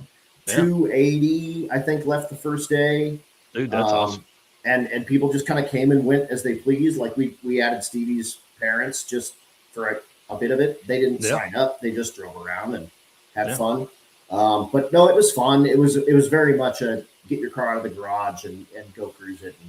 And people in this area, 400 friends now, right, have not had that experience yet. So so they got to experience that, and a bunch of people at the car club I'm a part of now yesterday were like, this is what you do? Oh yeah, we do this all the time. Yeah, this is normal. Yeah, this is our life. So it was cool, and it was a good way for him to sell merch. He sold an ass ton of merch. Oh, I can only imagine. And B, meet his fans. Just in all different parts of the world, and they actually got to have conversations with him, and have a beer with him. He's not drinking right now, actually, so he had NA beer. But nice. But why would you do that? Man. It doesn't sound any good at all. I know. I drink beer for the effect, not for the taste. Right. And Brooks, I did not get my free Full Throttle Saloon tattoo. Again, it was a ghost town. They didn't have a tattooer there. But I was. I'm not one to turn down tattoos. So yeah, especially free ones. I'm just saying, memories. It's the memories. And that's exactly it. And like Ethan said, man, just some streetcar stuff, hanging out with your people, doing some burnouts, and there was all kinds of different stuff, from cool old hot rods to Volkswagen Beetles to Honda Civic wagons to the General Lee was there. Nice. Yeah, dude, it was gangster. It was a good time. How cool. All right, well, let's let that kind of end the Performer Built transmission segment here. Big shout out to Ryan and the team up there at Performer Built. Listen, if they can put a 4L60 in the 7s and a Camaro, they can build whatever you need for any GM transmission. So they are working on some 6L stuff as well. Machine a lot of stuff in-house, taking a lot of these transmissions to the next level. And then Deechworks, of course, our friends over at Deechworks, Circuit Racer Party sponsor, Feed the Racers sponsor for all of our events, which is kind of fun. They actually provide snacks and all that kind of stuff at other events, and just great dudes. Came and raced 2 cars. Sadly, neither one of them made it to the end, so we definitely get some vengeance next year when they're going to be back. So Redemption Tour. Yeah, right, big time. Deechworks is a leading manufacturer of high-performance fuel system components. The DW product line includes fuel injectors, pumps, rails, regulators, filters, lines and fittings, plus pump modules and surge tanks, all engineered to support power levels ranging from 400 to 4,000 plus horsepower. With a focus on engineering excellence and industry-leading customer support, D-Torx continues to drive the future of high-performance fueling. Of course, screenshot this and then use code DDR10 at checkout for your 10% discount on any product available on the site there. In this segment, I want to talk about Rocky Mountain Race Week, bro. Dude, it's like in weeks, by the way. Oh, 2, right? Yeah, Like we have 10 days left. Yeah, dude, it's 2 weeks. We have 10 days left in the month, and then it's 5 days till the start of this thing. Right. Like it's on. Here we go. Yeah, dude, back in Great Bend. Oh, love it. Love it. Absolutely amazing. If you don't know, that is the house, the place where they had the very first U.S. Nationals in 1955. It was absolutely crazy. It is absolutely crazy. That place reeks of history. Brian Havlick, it's almost time to start getting ready. That's true. This dude, doors aren't on his car right now or something. I'm telling you, that car's apart right now. I just know it is. I'll totally lowball the crap out of him with that car. If you guys don't know, that's my move. 55 Chevys. If you got one, lowballing you all day long. But dude, back in Great Bend, they're doing the kickoff party again. So they closed down downtown. If you can get your ass there early and get down there, it is the coolest thing ever. They totally close the roads. We sit on the roads, and you can see here a parking lot for public, et cetera, et cetera. That's where people will come out, and I mean the whole town comes out and looks at your cars and checks out what's they ask you questions like, "What are you idiots? Are you guys you're driving this thing?" And it's it's like Brian Havlick's car. That's just a ground stomping 55, and those guys may have seen a 55 that's a pretty quick car, but they've never seen one that's about to be driven 1,000 miles. So it's absolutely crazy. We're excited to be back at Great Bend. I've heard that place is glass smooth now. Look at this, bro. Yeah, dude. New tower, all new concrete walls. Dude, I am so excited to be back at Great Bend. All new everything. All new staging lanes and everything. I mean, they really have thrown it out there. These shots are from opening night there. Cool. Yeah, dude. And what's cool is that place is still a 501c3 nonprofit. Everyone that is there is still a volunteer. It is a super, super cool deal. It's been that way for a long, long time. The Sunflower Rod and Custom Association has kind of been behind that. That's what SRCA stands for. But man, I personally am excited to be back. I know Matt is excited to be back. Yeah. I know a ton of these racers are excited to be back, and hopefully we got it early enough that it's not going to be 105 degrees. Right. Yeah. So, the Rocky Mountain event is earlier than normal this year, and Race Week is pushed back a little bit this year as well. So, dude, I think you're going to end up with some incredible weather. It should be really cool. The pushback on Race Week was from the pushback on the race weekend that we did last year, since we had the Mega Week. Matt didn't want to do 2 big drag and drives, so we just did the little weekend one that was a little later, and we had an absolute blast. We did all of our hubbing out of Pueblo, which was cool because we kind of got to do a little bit of the mountain drives. But man, this year we are back in the mountains. We've got Pueblo, we've got Great Bend, we've got Kearney, so we can work around those 3 tracks and give people mountain drives. If you are friends with Matt Frost on Facebook, you saw today, there it is right there. There is snow in the mountains right now. It snowed, I believe, yesterday, and it's supposed to kind of snow through the weekend, and that's supposed to be nice. But they are driving the route right now, and it is going to be in the mountains. I can tell you that, that's probably plus 8,500 feet. So typically that route does take us to about 10,000. So how cool. You get up there, you get to see it. If you've never been in the mountains, this is going to be an absolute blast for you. You can still join in on a road week, but the race tickets are sold out. As far as I know, race week later in the year still does have some tickets. Yeah, I think is what he said last week. I think we were maybe down to 20 or something spots, which is that's awesome, crazy. But this one it's taking us back to our roots, man. I mean, no Bandamere, which sucks a little bit, but a little birdie told me that we may end up somewhere near Hudson, so you might get to see the space where the Bandamere will be operating out of. Well, and what would be cool about that too is like, hopefully they can have it done by next year, and then so the folks that came this year got to see bare ground, and then next year they're racing there. So totally, yep, and that's going to be the best part is you get to see it as nothing, and then you'll get to see it and experience it as something. So no, that's exciting too. The Bandameres are full steam ahead on that deal. Yeah. They had a few hurdles with the town and with the county with some whatnot, normal permitting stuff. Red tape garbage. But it sounds like do you understand what we're bringing here? Like exactly, and it's like this is a big deal.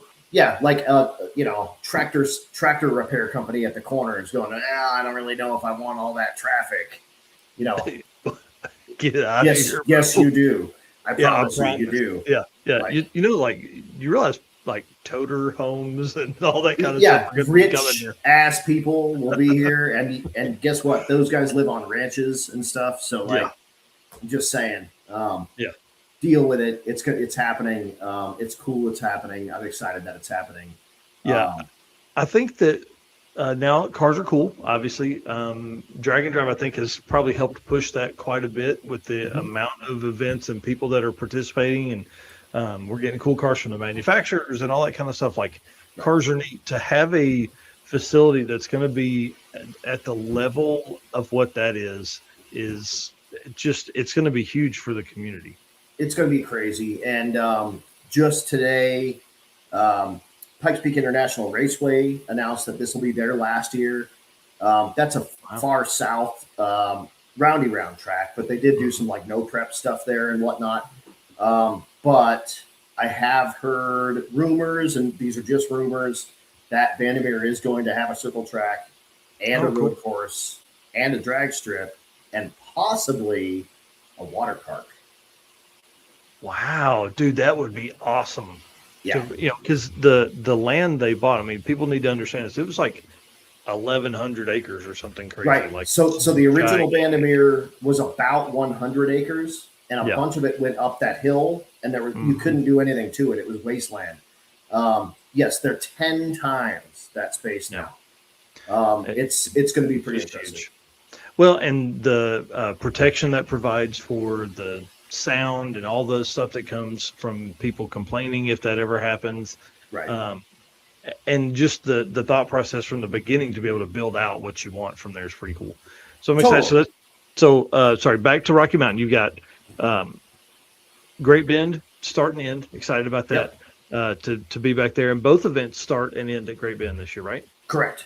Yeah, so we wanted to show them the love. I mean, if you're going to bring your racetrack back, then we're going to bring our events back. Then you're bringing 600 cars to them. And then Kearney, which is one of my favorite tracks. It's such a cool place. Freaking love Kearney. If you've never been to Kearney, man, trees, grass at a racetrack, big deal.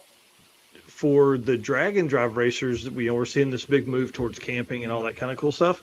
They have the best spot. They have like this whole grassy area with trees and overhang. It's like this whole thing. It's beautiful. It's amazing. It's there's a soybean field and a cornfield. It right in between them. Honestly, if you don't know what you're looking for, you'll miss it. You can drive straight by there. Yep, it's just out there. The trip from Kearney to Pueblo, I know is long, but that's usually gives you the drive day. But y'all, that's the trip. That's the trip. It's cool. It really is a nice spot, and that's where I think you're going to end up in the mountains on that drive. Yeah, Yeah, and it is, Rocky Mountain and Race Week has always been unapologetically hard. What we're doing is not going to be easy. Yes, Joe at Kearney is the best ever. Joe and Nicole Roach absolutely kill it over there at Kearney. Anyway, dude, that drive is long. It sucks, especially if it's hot, but you are going to have the best time ever. It is going to be 400 miles. Yeah. And it's a drive day, but dude, we don't get on I-70. Right. You're not going to be going 85 to blow 420 miles down. I think we did it in the Cadillac, making very short stops at checkpoints. And it was 13 hours. Mm-hmm. And again, AC. Matt just got to Pueblo. Nice. It's hard, but damn it, when you finish that and you get in that parking lot and you crack open a nice icy Coors Light or Coors Original or Hams or whatever you love, you earn the hell out of that beer, man, that day. And then you got a night of racing the next night. Yeah. So dude, it's gonna be sweet. Absolutely awesome. And then we're back at Pueblo. We love Pueblo. Donnie over there, same deal, lays it down. All the crew over at Pueblo, we just love. Those dudes are crazy good. In fact, Rocky Mountain Race Week does some sponsorship for their No Prep series as well. They, we support them as much as we possibly can because they support us as much as they possibly can. Yeah, they're awesome. Wow. Joel Berry Motorsports Checkpoint, dude. Yes. Dang. That dude has 3 or 4 Hot Rod Magazine Drag Week guitars. Yeah. And they sit up in his he's like, they just sit there. I don't play guitar, but it's like they're sitting there with like inches of dust on them. It's the funniest thing ever. That's awesome. It's like the movie Cars. Just piston cups just sitting here in a box. Man, what a cool dude too. And then Joey's car is getting relatively close. So that'll be cool to see it. And Michelle's. Yeah. Tom's Coffee. Yep, exactly. That's what they're doing now. They kind of threw in their hat into the ring and they got themselves a Tom's Coffee food truck, and they've been bringing it to Pueblo. They've been doing it the whole thing. They're absolutely crazy. So we're going to have them around, I'm sure, and having a checkpoint at his place is going to be absolutely crazy. Oh, dude, that's going to be so badass. Yeah. Let's see. What else do we have? What are the notes here? We talked about going there. We talked about the snow in the mountains. Yeah. Dude, who are you excited to see? Who's coming back that you're pumped to see? And you can't just say everybody. I really want to see Bryant Goldstone in his Corvette. I hope he brings the Corvette, and I hope he stomps all the records. Yeah. I mean, would be incredible. I can't wait to see that. I cannot wait to see that. I think Rowdy Radial is going to be really good this year. Oh man. Yes. I had Donovan Linwood on my show, and he is going for a 4-second average at altitude.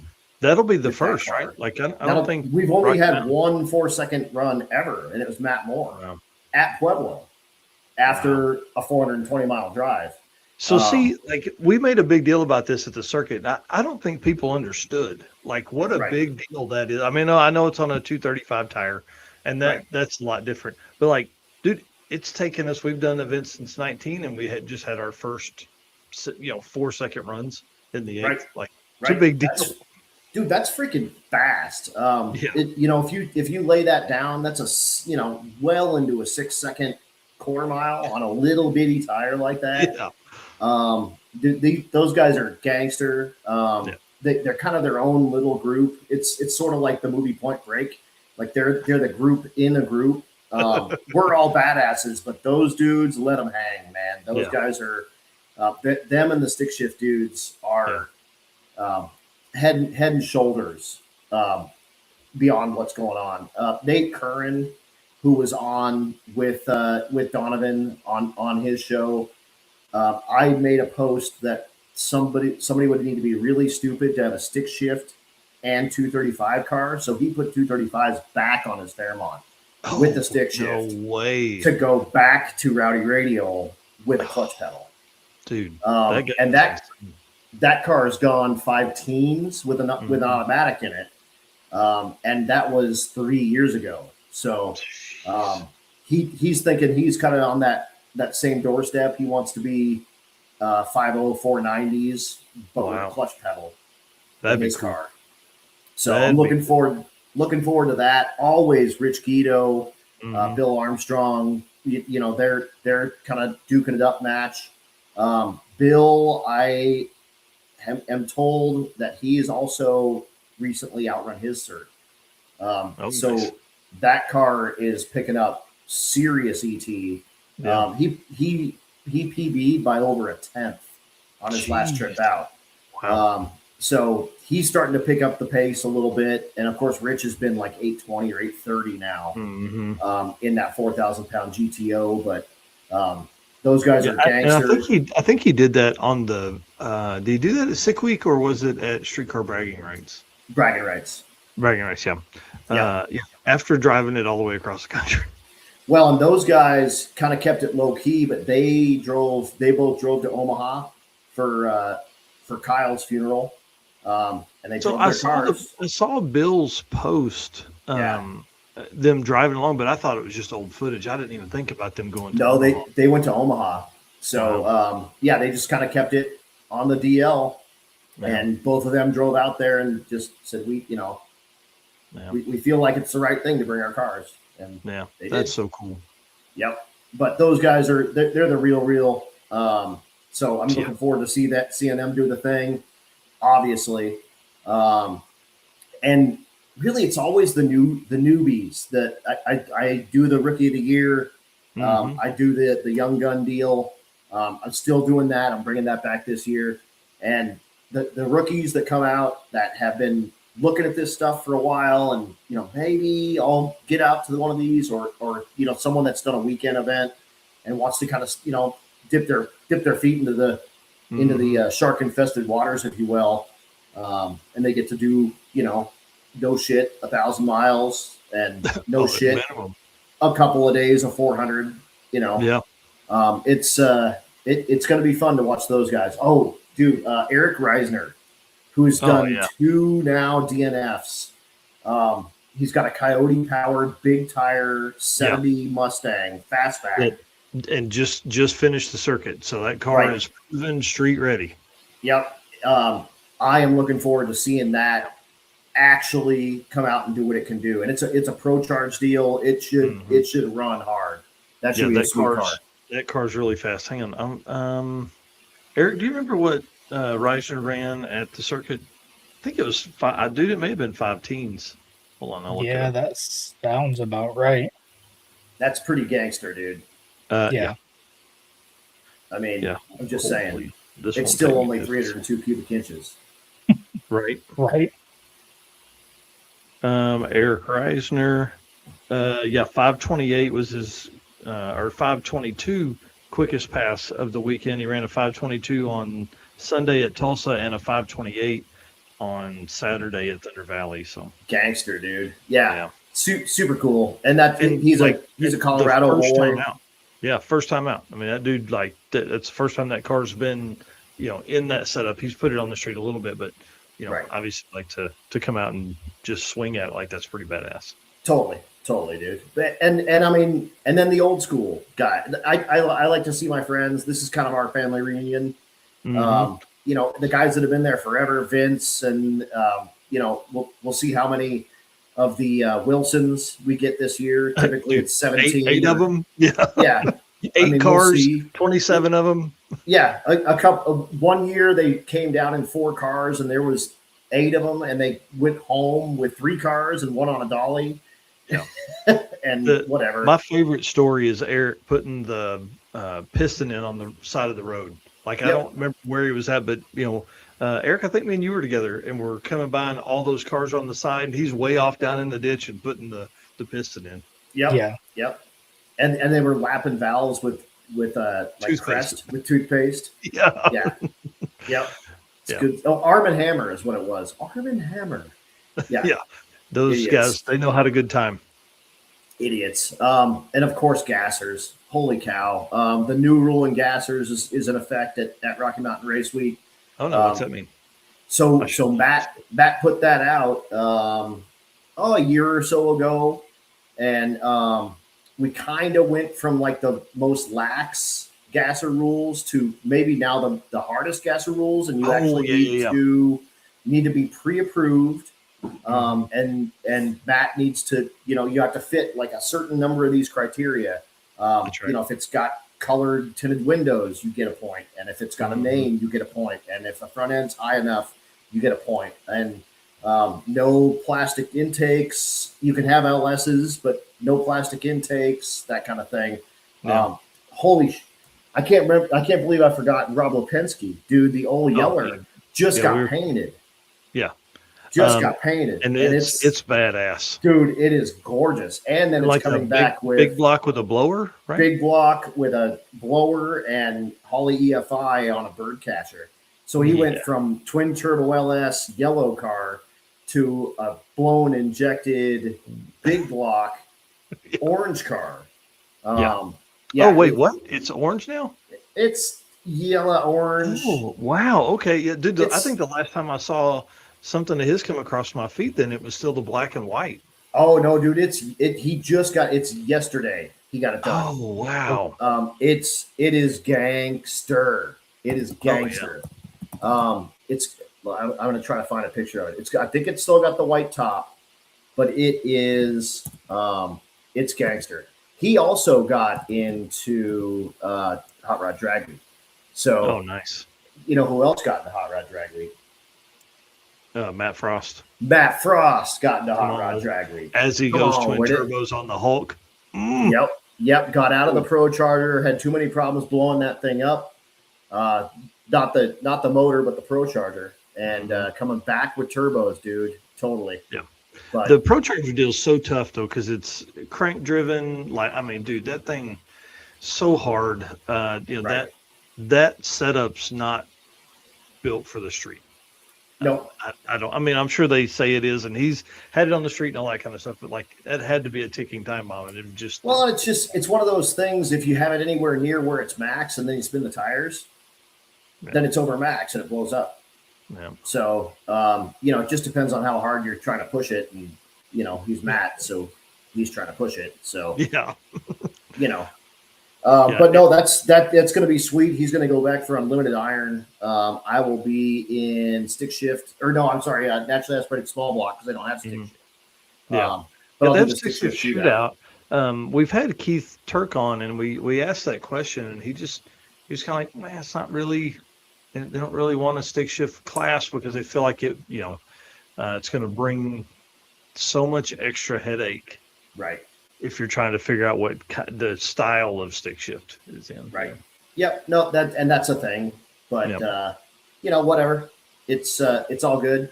I'll still do the stick shift shootout, and we're gonna have some good times. Yeah, dude, that's gonna be awesome.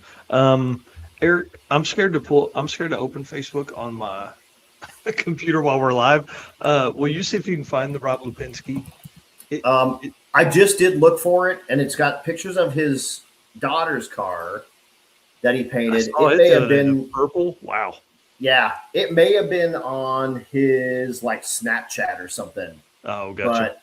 But no, there it is. It's the video. Hold on, 22-second video.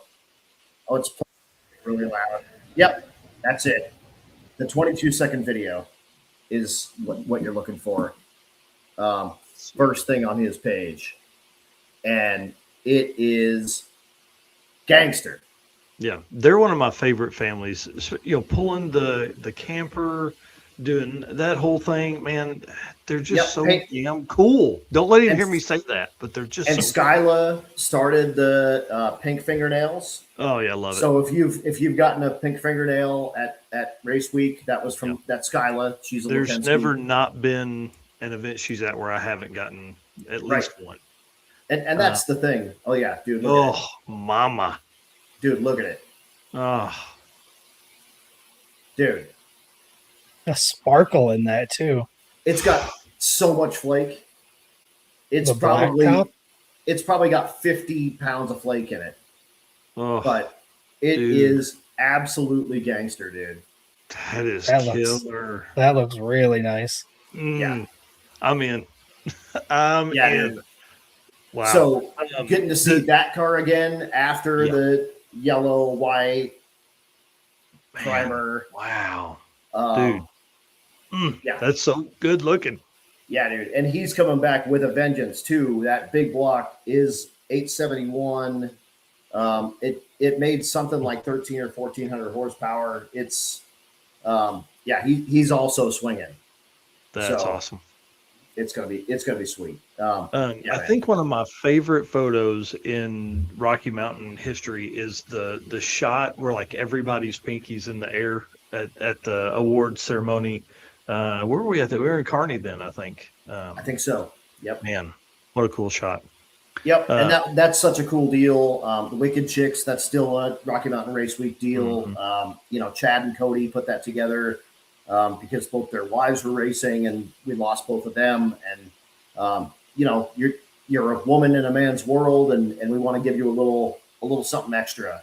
Mm-hmm. And so Chad puts together a bunch of different awards for them, and hands them out some cash, and they get their own shirts and they get their own stickers, and I get looked at funny when I drive my car and it has Wicked Chicks on the side, but I don't care because my wife's a Wicked Chick, man. Yeah. And then speaking of Chad, will live stream be on Bank Shift? Yes, on Bank Shift for free as always. That's awesome. Yeah, it will be there, and we will see Chad and likely Mr. Neal with us, and they'll be doing the thing. That's cool.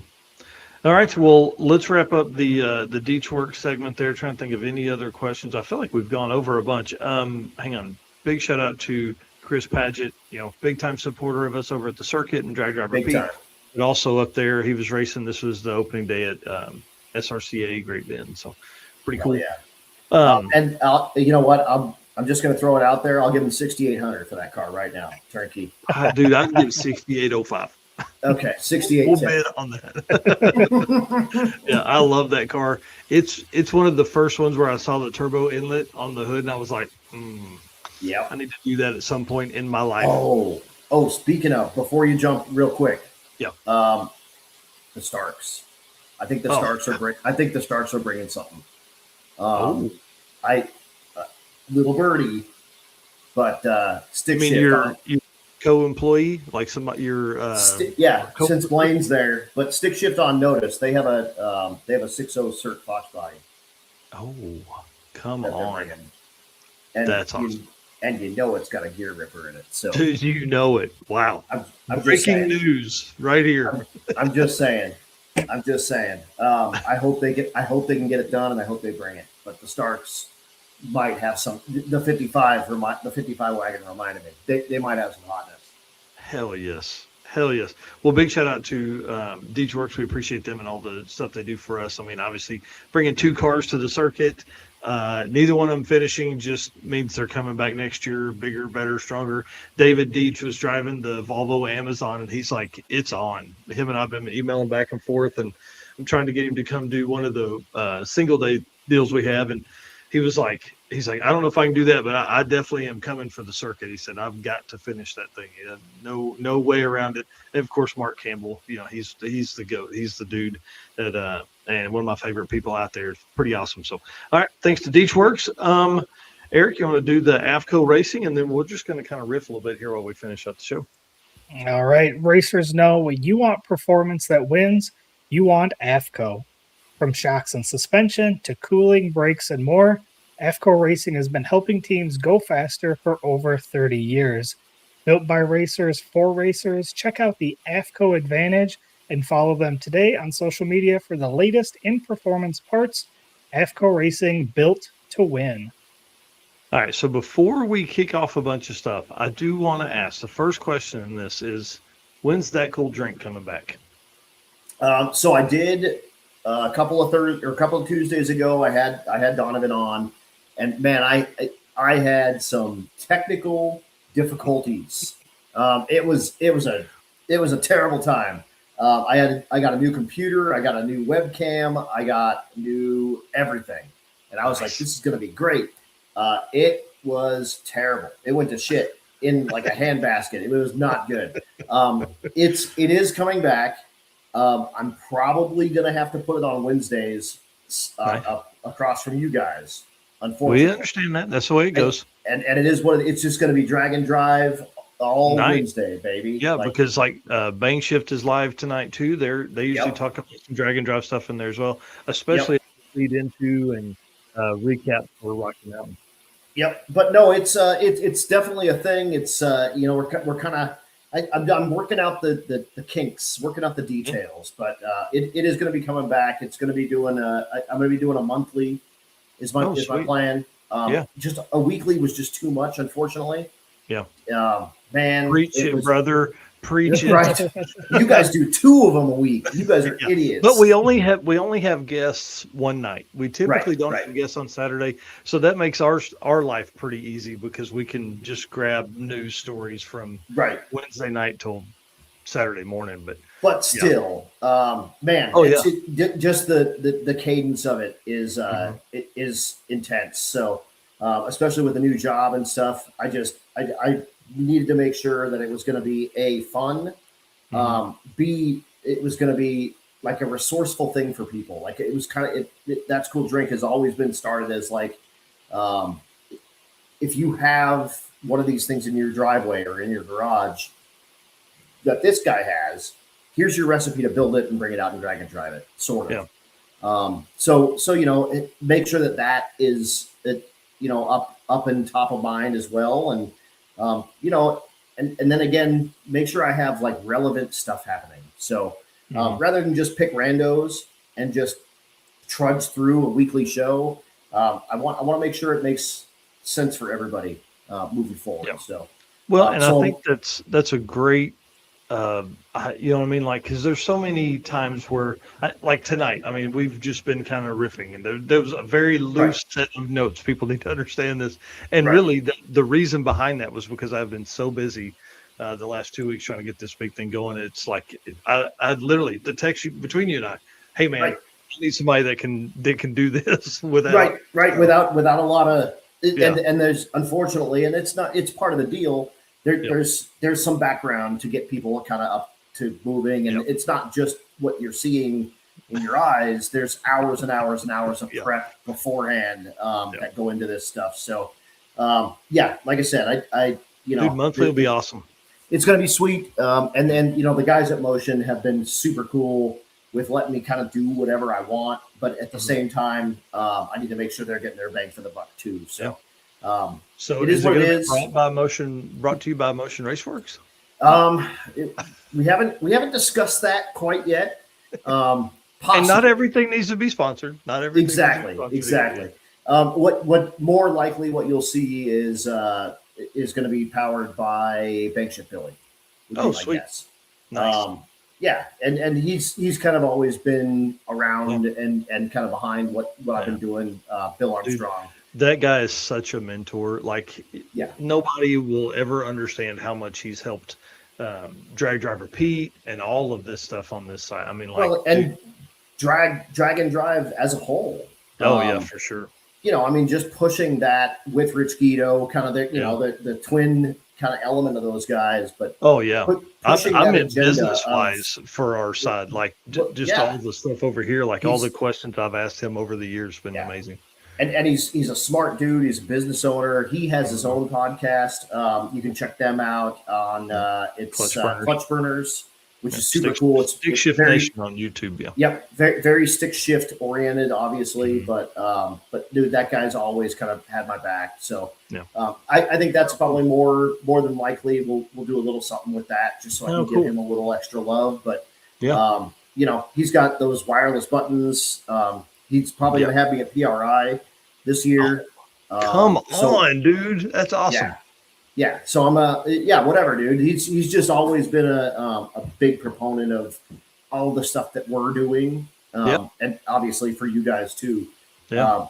Personally, professionally, everything, that dude's got it going on. So I think we'll probably see that. I'm going to try to keep my stuff a little bit separated, but that said, like Motion has allowed me to do it. Any of the announcing stuff I want to do, they don't care at all.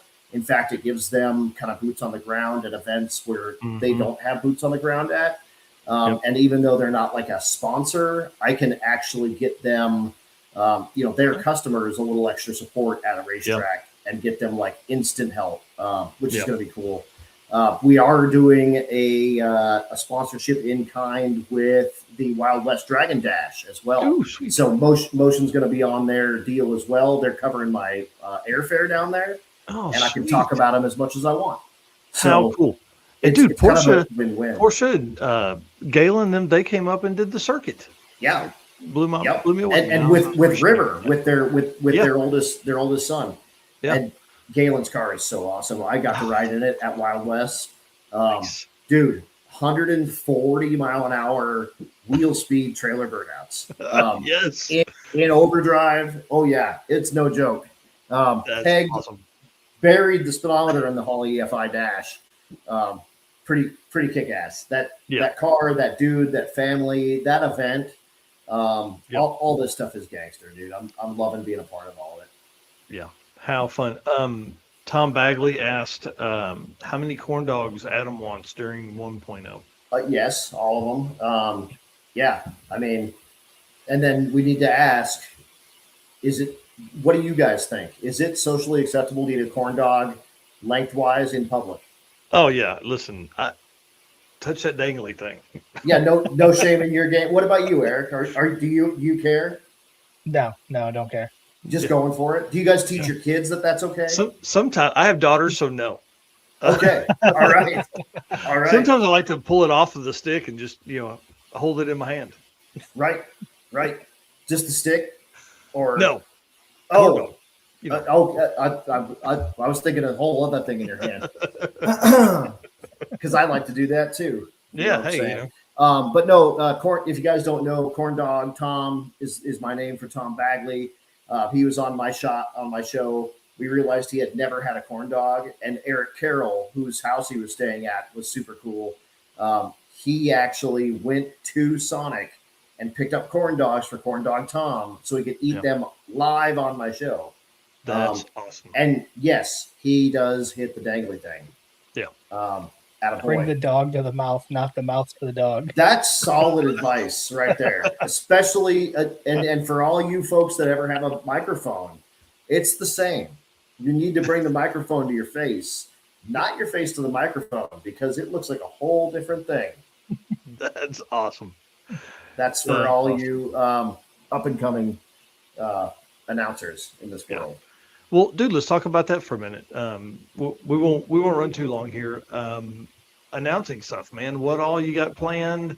What would be your best tip for somebody that wants to try their hand at it?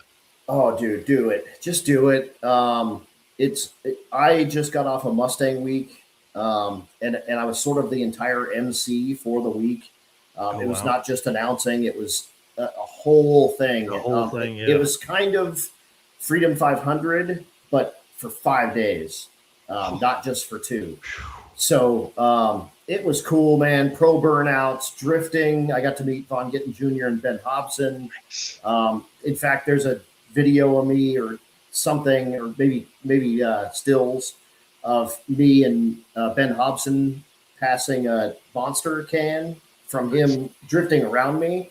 Oh, wow. And passing it in and out of the window. Super duper cool. That was an absolute experience, like super, super fun deal. And we're going to be back in Charlotte at in August, and it's going to be at ZMAX and at Charlotte Motor Speedway, which is going to be absolutely crazy, absolutely nuts. So that's coming up. I'll be doing kind of my standard ones, my Rocky Mountain Race Week. I will be back at Wild West Dragon Dash. I'll be back at Big Sky Race Week. I will be doing, the day after Rocky Mountain Race Week at Kearney is a stick shift race. So we are going to stop by on the way home. Stevie's going to race. I'm going to announce for a stick shift nationals race. And on top of that, it's a PFI speed race. Nice. So they'll get a little bit of the stank as well. So the Saturday after we're done, we're just going to make the 2-hour trek back up to Kearney from Great Bend, and we are going to lay it back down. Dude, that's awesome. So lots and lots of that kind of stuff. I'm really not like pushing for that work right now. The motion thing came at a really good time for me that I can just sort of like run with my stuff. But things keep sort of just progressing as it happens. So you never know. I might just show up at some event and be there. But at this point, I will not be on the 6 stuff. So I may be back at 6 Summer at Motion. It's a checkpoint. Nice. So I may be doing a little bit with that. I have no desire to work for a track, Josh. That's awesome. Love it.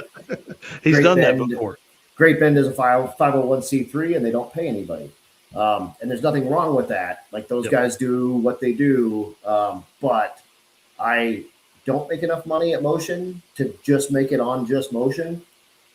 So moving to Great Bend to work there for the weekends. Not necessarily on my list, but doing these bigger races that's my move, man. I love it. It's a lot higher profile. It's a lot more time away from home, but damn it, I love it. I just love it. And dude, you're so good at it. Like one thing somebody told me one time was like, you've got to practice, right? So like you probably don't have to practice anymore because you do it so often, right? But like one tip I will say to people, and I don't call many races, but like watch a live stream on TV and turn the sound off. Right. And just call it. Yeah. Right. I feel like that was one of the best pieces of advice I had gotten. That, and I think a lot of people get wrapped up in how many people are listening to you, especially if it's like a big live stream or something like that. But when you're actually doing the thing, it's you in a room and you. Yeah. It's like you and you, and that's it. It's like it's the circuit you versus you. Yeah. The clock lady might be up there, and there might be random, whatever. But really, it's at the end of it when you boil it down, it's talking about your friends to your friends. Yeah. In a vacuum. So I just imagine that my buddy Steve Wolf, who's watching, who's going to be on Rocky Mountain Race Week for his first big one, he did. He did the Weekend Warrior out in Western Colorado. Yep. He is going to be. Yeah, there he is. He's going to be on Rocky Mountain Race Week with his 55, and he has been working nonstop on that thing for like 2 months. That's awesome. It's getting everything changed. It's going to be Holly EFI. It's insane. He's doing a ton. Regional events are the gateway drug. They really are, and he knows that. He got me into racing. He got me into cars, and now I'm kind of bringing him into my world. It's always just kind of been race cars in our world, but dude, it is what it is. So he's working on it right now. There you go. But yeah, dude, really, you're sitting in a room that may or may not be air conditioned, which is great. And you talk about your friends to your friends, and the best advice I've ever given anybody, I think, is you can't fake it. You either really like this stuff, or people are going to know. Yeah. So like it helps enjoying what you're doing, giving a shit about what you're doing. Mm-hmm. Oh yeah. The Monza. Yeah. Steve. So I bought the Monza from Steve. Oh, nice. Yeah. It had a Malibu motor and trans in it. But I took it to high school drags and it did it. He thought I blew it up, but it was doing a burnout the whole time.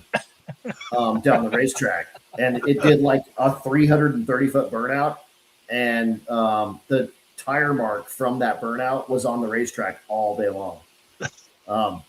It was hilarious. It was absolutely nuts. But no, I mean, if it's something that you're interested in, man, just show up at a track and pop your head in and say, hey, who's your announcer? Can I talk with them? Almost no one, unless they're like a crazy prima donna, is going to tell you to go away. The industry is really small, and we need more and more good announcers out there that are willing to do it and do it well. And yeah, dude, get out there, put a microphone in your hand. Look at Red Hat Scotty. Oh, like, dude, crushing it. He's killing it over at Flying H there. And, you know, that's a dude that you can talk to. You can, you know, have conversations with in the pit or whatever. But he gets on a microphone. He's a whole different dude. Yeah. He does a great job. And the great thing for him is he knows a lot of the racers that he's calling up there, which helps a bunch. That's right. When I am announcing, it's more color commentary than it is necessarily calling the race. And dude, I mean, because my first real big race stuff was listening to you on Race Weekend. I'm like, man, that's the jam. Totally. And there's a lot of filling dead space. I have a lot of like my kind of go-tos for filling dead space. And that's that too. But if you're at like a little local track, they can play music, no big deal. But if it's on a live stream, guess what? No music. It's you. Good luck. Yeah. So I've kind of got a little bit of that where I'll play with the audience or play with the crowd, play with the audience, play with the promoter a little bit, whatever.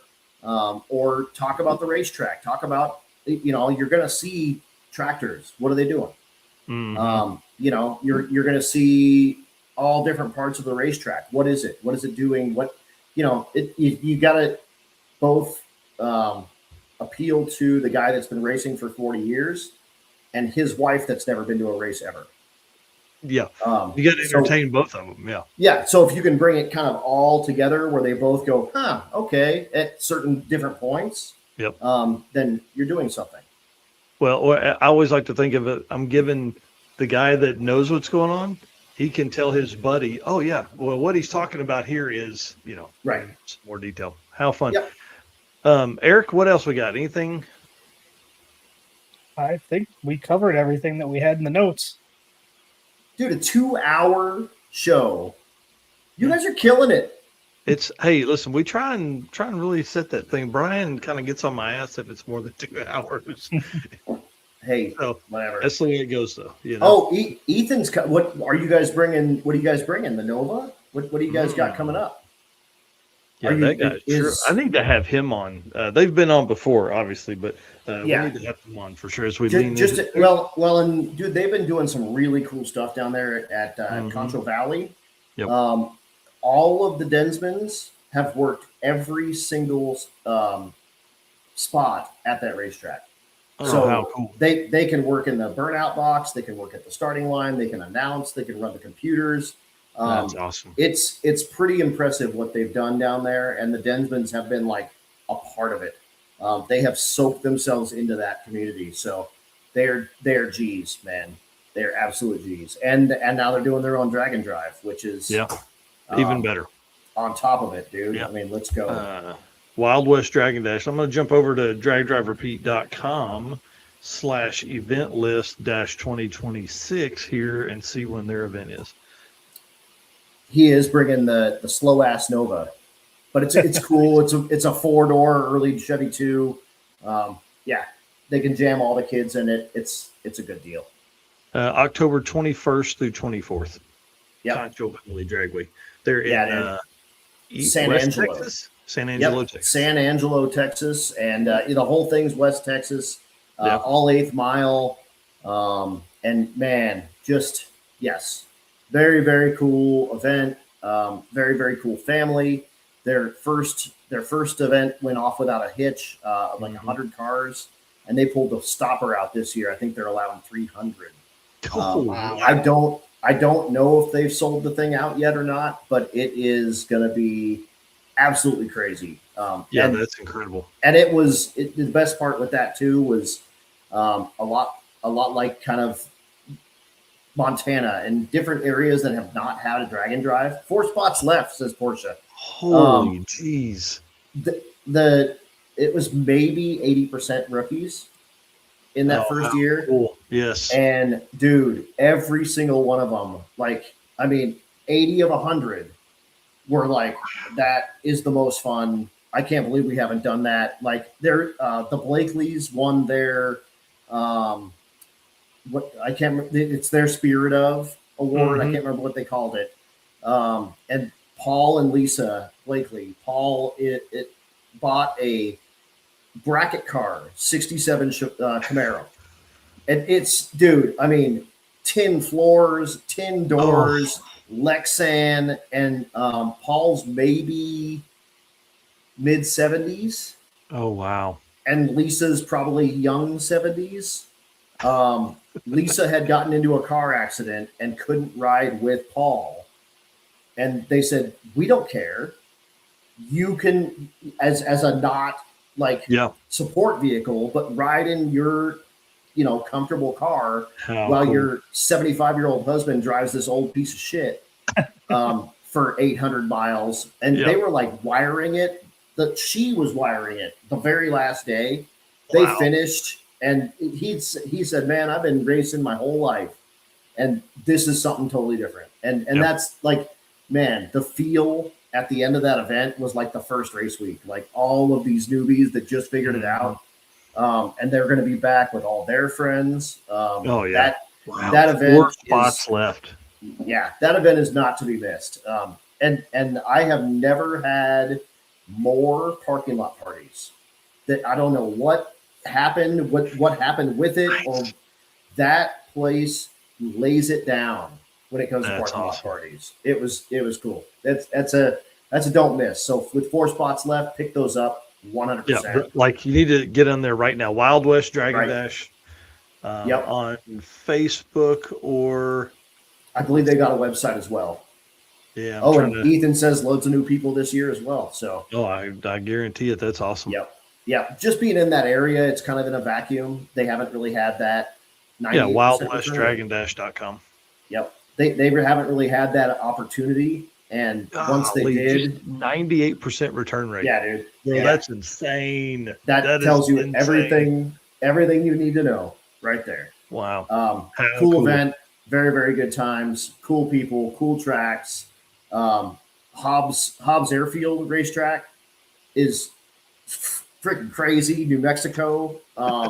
Yeah, dude. It's a good time. If you can get one of those last 4 spots, make sure you can do it, because it is. Wow. That was fun. How cool. All right. Well, stay with us. We're going to wrap the show up, but I want to talk to you for just a minute after the show. Thank you for coming on tonight on such short notice. I think I texted you yesterday. So it was awesome. I'm glad. I kind of need to get my feet back under me for mine rolling anyway. Yep. So this is a little bit of a recharge, a movement. Yeah, a little catalyst to get me rocking. So yeah, dude. That's awesome. All right. Airborne announcer, Adam Dorey, you find all your stuff. That's Cool Drink. All the stuff, dude. Probably best to follow you on Facebook. Facebook's my number one. I do a little bit on Instagram. I just Facebook's my jam. Cool. Airborneannouncer@gmail.com. If you whatever, but slide the DMs if you need anything from Motion, Rife, TBM, whatever. If I don't know where it is or what it is or where it is, I can get you in the right place. And I do make a little commission. So if you're feeling saucy and you want to throw me a little something, feel free. And if you just have questions to ask, like, throw them out there. Let's sell some race car parts. Motion the world. Hell yeah. All right, buddy. Stay with us. Okay. All right, Eric. Lead us out, dude. Yes, sir. So again, thank you to all of our race car friends for tuning in tonight. Tons of comments, which we always appreciate. Thanks to Adam Dorey for jumping on with us. And of course, all of our sponsors. We couldn't do it without all of these companies. We've got affiliate links, we've got discount codes, or we'll just get you in contact with somebody at one of these companies. So Thank you to Summit Racing Equipment, Deechworks, Molly Motorsports, Driven Racing Oil, Howard's Cams, J-Wire Solutions, AFCO Racing Products, Performa-Built Transmissions, Car Chains 3D, Low Dollar Motorsports, PowerTube TV, and Racing Junk. And we'll see you guys on Saturday morning.